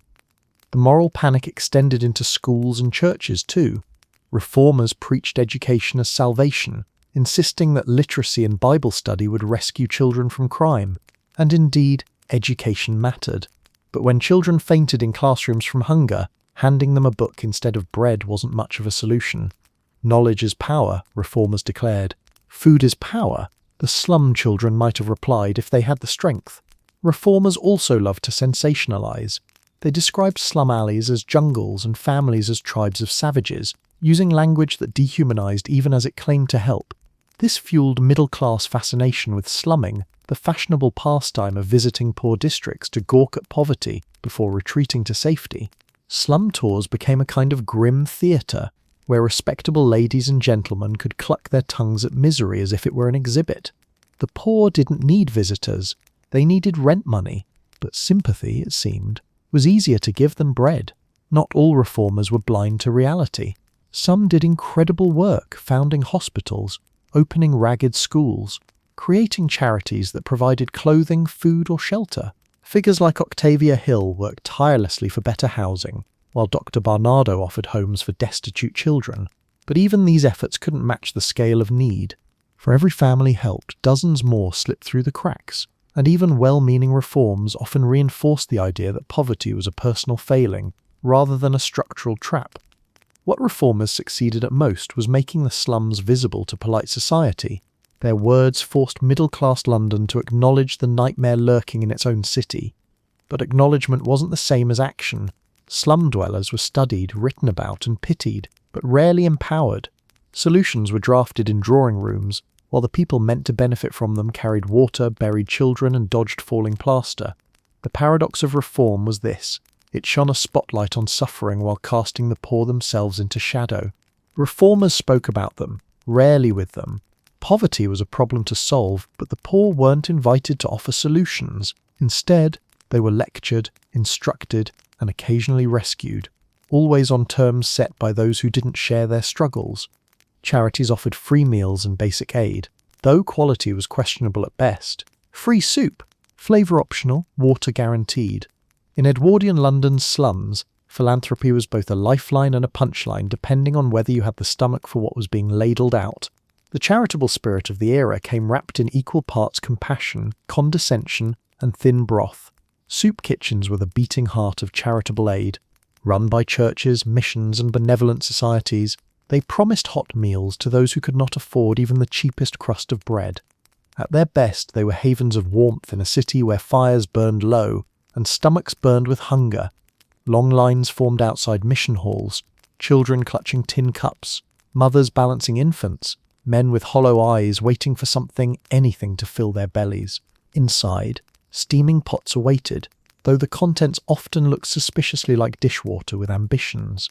A carrot or a turnip might float by as proof that vegetables had been invited, but the broth itself was thin enough to read through. Still, to the desperately hungry, flavour mattered less than the simple fact that it was warm and free. In a slum diet dominated by stale bread and watered-down milk, even tasteless soup could be salvation. For children, especially, the kitchen was sometimes the only reliable source of hot food. Many a mother sent her little ones with bowls and prayed they'd return with something more substantial than disappointment. Philanthropy, however, was never just about food. It came with lectures, prayers, and conditions. Missionaries made sure you got a sermon with your soup. Before eating, recipients might be required to listen to hymns, endure scoldings about drink or morality, or accept pamphlets reminding them of their many sins. The price of charity was often humiliation. Families who had trudged for hours in the cold were forced to nod along to moral lessons delivered by people who had never gone a day without dinner. Charities also loved clothing drives. Parcels of donated garments were distributed, though they were rarely suitable. Ill-fitting coats, mismatched shoes, or dresses that had seen better decades found their way into grateful but puzzled hands. Children trudged home wearing boots 3 sizes too big, or trousers patched in 3 directions. It wasn't fashion, it was survival couture. And yet, for families with nothing, even a laughably oversized garment was better than frostbite. The wealthy, for their part, adored philanthropy. It allowed them to dabble in generosity without ever questioning the roots of poverty. Lady So-and-so could host a gala dinner in Mayfair, raising funds for a soup kitchen, and then step into a carriage without having to smell the very alleys she claimed to save. Charity was, in many ways, a kind of theatre, designed to reassure the rich that they were doing their part, even if the poor continued to starve after the curtain fell. Despite the condescension, philanthropy mattered. It provided survival where none existed. Missions ran shelters for the homeless, orphanages for abandoned children, and penny banks that encouraged saving, though saving pennies when you had none was a cruel irony. Ragged schools offered education for children who otherwise would have learned only the curriculum of the streets: theft, hustling, and survival. Charitable hospitals patched wounds, treated fevers, and sometimes even saved lives.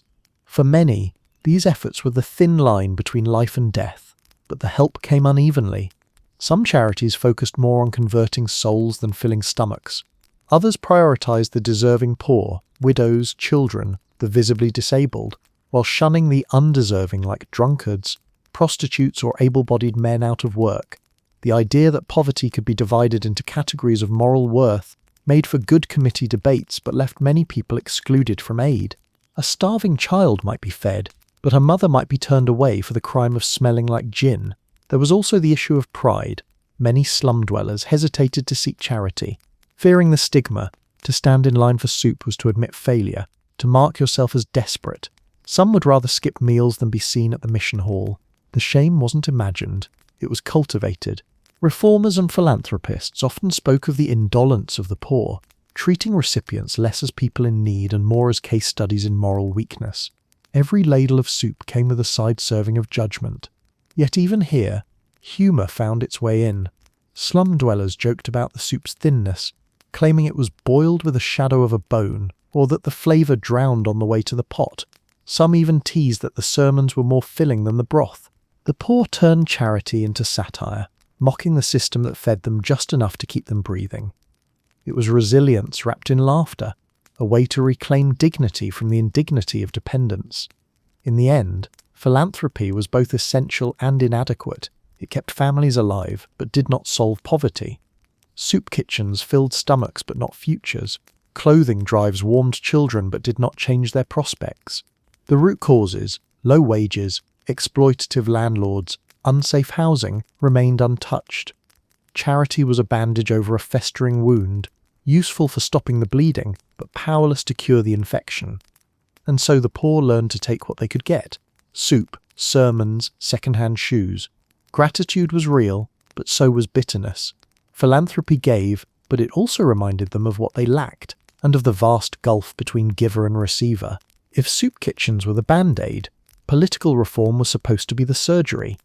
Attempts to demolish slums and replace them with model housing met with mixed results.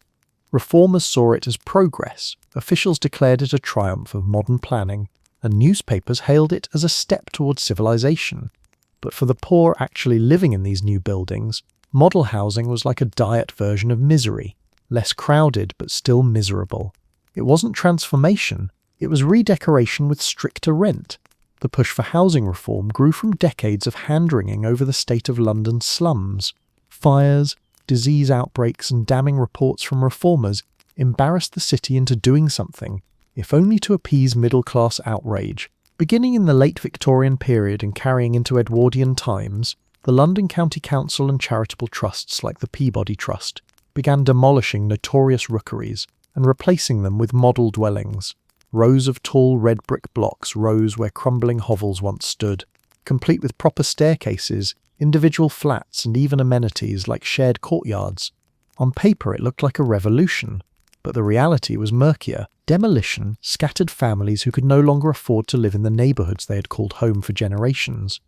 The new improved housing blocks charged higher rents than the rotting tenements they replaced. Landlords justified it by pointing to amenities, windows that opened, walls that didn't weep damp, and toilets that weren't a mile away. But for many slum families, those pennies added up to eviction. In effect, clearance didn't end poverty, it just shuffled it into the next street over. The design of model housing reflected the reformers' moral priorities as much as their architectural ones. Corridors were kept wide and airy to prevent immoral loitering. Flats were smaller than one might expect, deliberately sized to discourage overcrowding. Shared facilities like washrooms were meant to encourage cleanliness and respectable habits. Inspectors roamed the courtyards, making sure residents lived up to the improved image.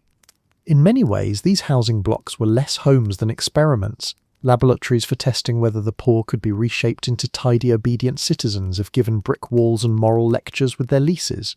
Families who did move in often found the rules suffocating: hanging washing out of windows, prohibited; keeping a pig or goat for food, forbidden; subletting space to a lodger, one of the few ways slum families scraped by, absolutely not.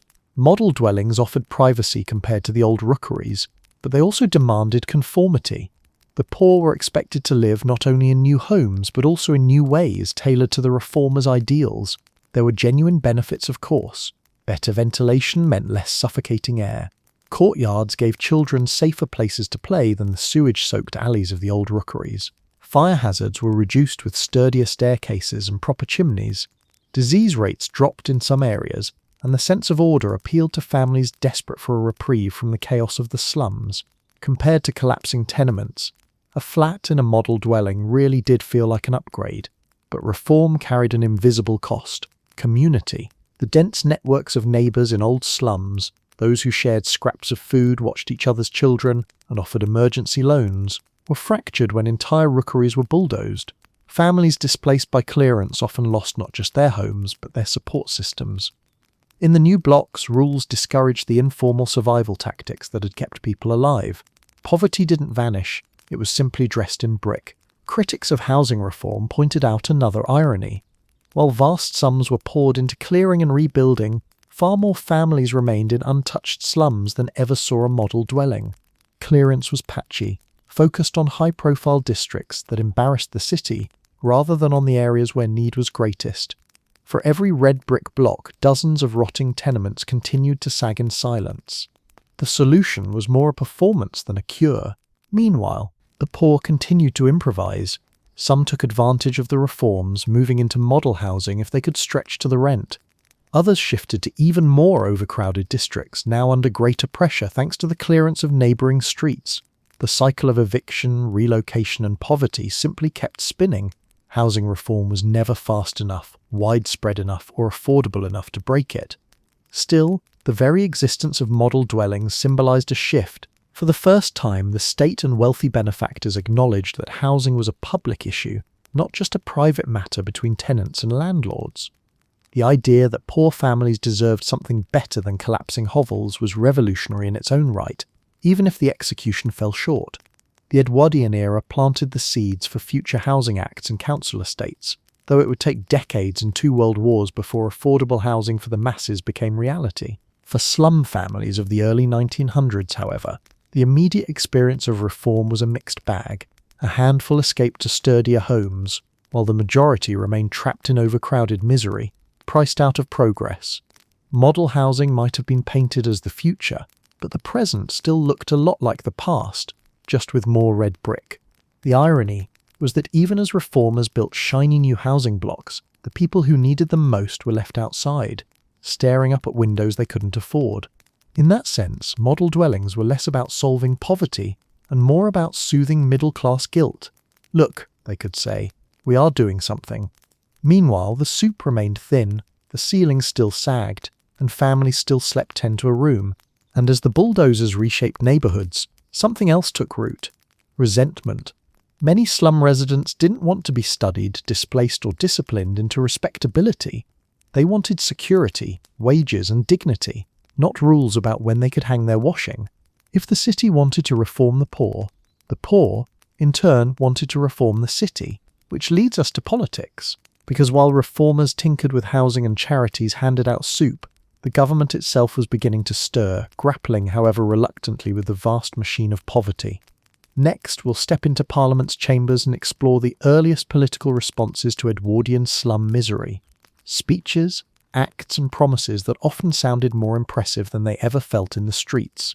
Journalists, writers and reformers documented the harsh realities of slum life with pens sharpened like scalpels.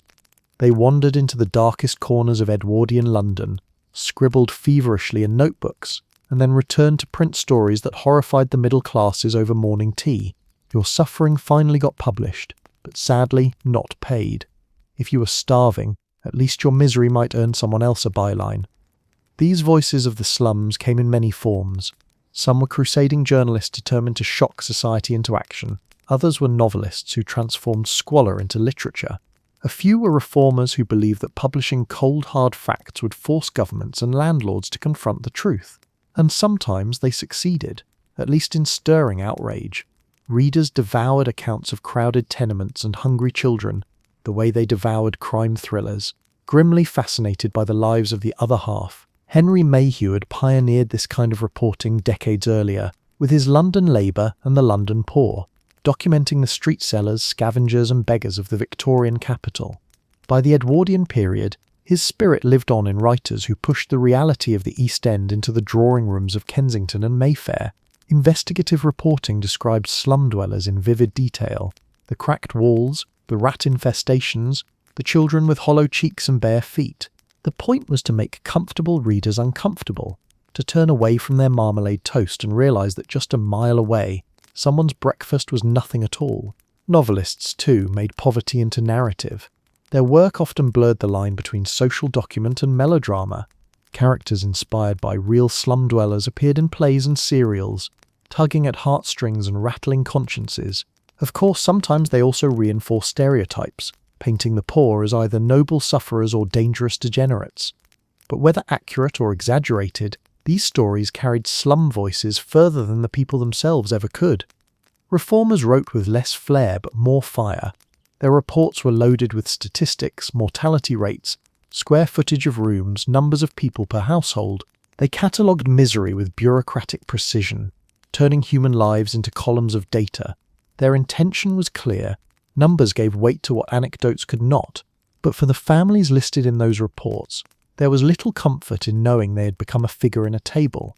You could still die of tuberculosis in a damp room, even if your suffering was part of a neatly typed appendix. The most powerful accounts often came from outsiders who dared to go slumming in person. Middle-class journalists disguised themselves in shabby clothes, blending into the streets to experience poverty firsthand. They then revealed their adventures in serialized articles.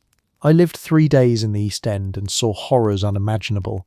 Readers gasped, conveniently ignoring that the writer always returned home after their brief visit. It was poverty tourism with a press pass, and while it generated sympathy, it sometimes also reduced the slums to spectacle. Despite the risks of sensationalism, these voices mattered. Without them, the wider public might have continued pretending slums didn't exist. Politicians cited reports in parliamentary debates. Charities used them to raise funds. Even the earliest housing reforms owed their momentum to journalists who refused to let London hide its filth behind gilded shopfronts. Words didn't feed the hungry, but they did rattle the consciences of those who had the power to do something if they wanted to. Yet, the slum dwellers themselves rarely got to speak. Their voices were filtered through outsiders, edited, dramatized or sanitized to fit a narrative. A mother might describe her daily struggle to keep children alive, but in print it became a cautionary tale about the dangers of gin. A child might mention playing with a broken brick, but in a novel, he became a symbol of innocence crushed by industrial greed. Reality was reshaped to make stories marketable, readable, and sometimes moralistic. The poor were quoted but rarely paid, their testimony valuable only when it served someone else's agenda. Some residents, however, managed to break through the filter. Letters occasionally appeared in newspapers, written by working-class men and women who wanted to set the record straight. They resented being portrayed as helpless victims or criminal degenerates. Their words reminded readers that slum dwellers were not just statistics or stereotypes. They were human beings with pride, humour, and agency. These rare moments were like cracks in the wall of middle-class interpretation, letting slum voices echo in their own right. But the majority of the time, the poor remained silent characters in stories written by others. They were the backdrop against which reformers displayed their compassion, journalists their bravery, and novelists their artistry. The irony was painful.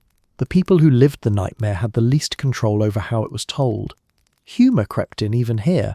Slum dwellers often mocked the reformers and journalists who came poking around with notebooks, saying, "They'll write a book about our hunger, but they won't share their lunch." For many families, the parade of visitors documenting their suffering became just another feature of life, like rats or damp walls. If your pain was going to be turned into prose, you might as well laugh about it. The voices of the slums, whether accurate or distorted, played a crucial role in shaping how Edwardian London saw itself. They forced uncomfortable conversations, provoked reforms, and preserved snapshots of lives otherwise forgotten. But they also highlight the uncomfortable truth.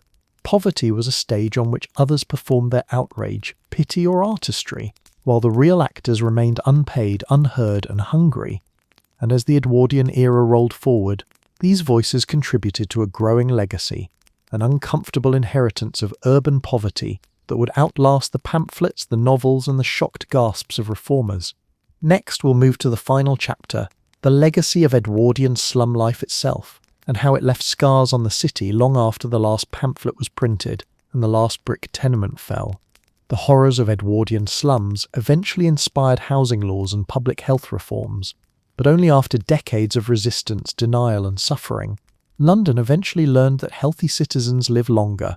Who knew?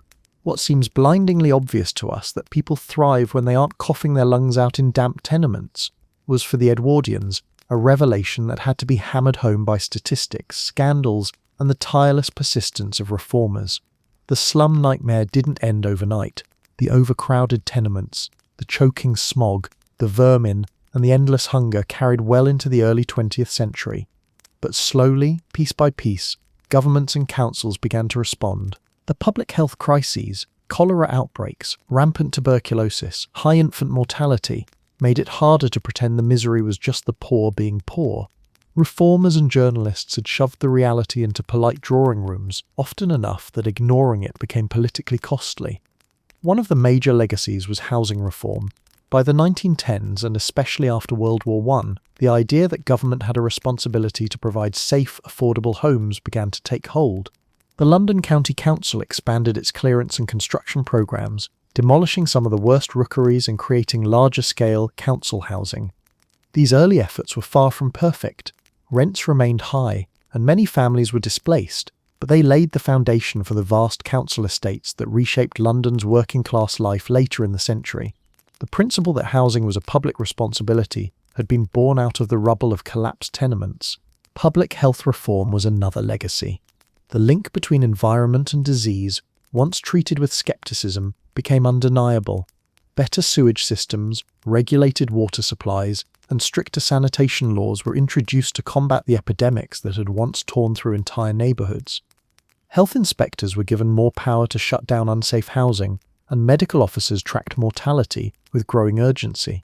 The Edwardian slum nightmare convinced even hardened politicians that prevention was cheaper than burying half the city's children before their 5th birthdays. The welfare state was still decades away, but the seeds were planted here. The 1906 liberal reforms, including school meals for undernourished children and medical inspections in schools, were direct responses to the recognition that poverty was a public problem, not just a private failing. These were modest steps, but they represented a profound shift. The state was beginning to acknowledge that starvation and sickness weren't just the result of laziness or gin. They were structural, and they demanded structural solutions. The cultural legacy was equally powerful. The image of the London slum became a kind of scar on the national conscience. It haunted novels, social studies, and political speeches well into the 20th century. Writers like Jack London, who famously lived in East End lodging houses while researching the people of the abyss, brought international attention to the conditions. His words describing filth, hunger, and despair were shocking to readers abroad, who wondered how the world's greatest empire tolerated such misery at its core. London, the city, became infamous for its London slums, but perhaps the most enduring legacy was the way the poor themselves were viewed. The Edwardian era's obsession with slums helped shift public opinion from outright blame to reluctant sympathy. The poor were still stigmatized, but more people began to see poverty as systemic rather than purely moral. Instead of assuming every hungry child had a drunkard for a father and a negligent mother, more reformers and policymakers recognized that poverty crushed even the hard-working and sober. This shift in perception mattered. It underpinned the long, slow journey towards social housing, free healthcare, and welfare programs later in the century. For the slum dwellers themselves, of course, the legacy was complicated. Many never lived to see the reforms that their suffering inspired. Countless families remained trapped in cycles of poverty, their lives shortened and scarred by the very conditions that reformers used as case studies. Their stories, when remembered, were often filtered through outsiders, journalists, inspectors, or reformers, rather than told in their own voices. And yet their endurance shaped the city. Every campaign, every law, every policy change was written in the ink of their suffering. The physical legacy of the slums can still be traced. Many of the old rookeries were demolished, but traces lingered in London's landscape for decades. Cramped courtyards, alleys with names that whispered of squalor, half-ruined lodging houses. As late as the 1930s, visitors could still find echoes of Edwardian misery clinging to the city's edges. But the memory of these places lived on even after the bricks fell, a cautionary tale about what happens when cities grow rich while ignoring their poorest citizens. It is easy now to look back at the Edwardian slums as a nightmare safely confined to history, but their legacy lingers in the questions they forced onto society. Who deserves housing? Who is responsible for public health? What happens when progress is measured in electric lights and motor cars, while half the city can't afford bread? The answers shaped modern Britain, but the questions remain timeless. In the end, the Edwardian slum nightmare was both tragedy and catalyst. It destroyed lives, but it also forced change. It showed the extremes of inequality in a city that liked to parade its wealth, and it embarrassed that city into action. It was proof that human suffering, when documented and shouted about loudly enough, could eventually shame governments into doing better. London learned, painfully slowly, that a great city cannot stand on rotten foundations, that health, housing and dignity are not luxuries but necessities, that the measure of progress isn't how bright the theatres glow in the West End, but how safe the homes are in Whitechapel. And perhaps the cruelest irony of all, that lesson came only because so many suffered first. The nightmare left scars on the city, but it also left a legacy of reform that reshaped the way Britain thought about poverty. Out of darkness came progress, uneven, imperfect, but undeniable. For the slum dwellers of Edwardian London, their lives may have been short and brutal, but their suffering forced the city to face itself in the mirror, and eventually, slowly, grudgingly, London learned that healthy citizens live longer. Who knew?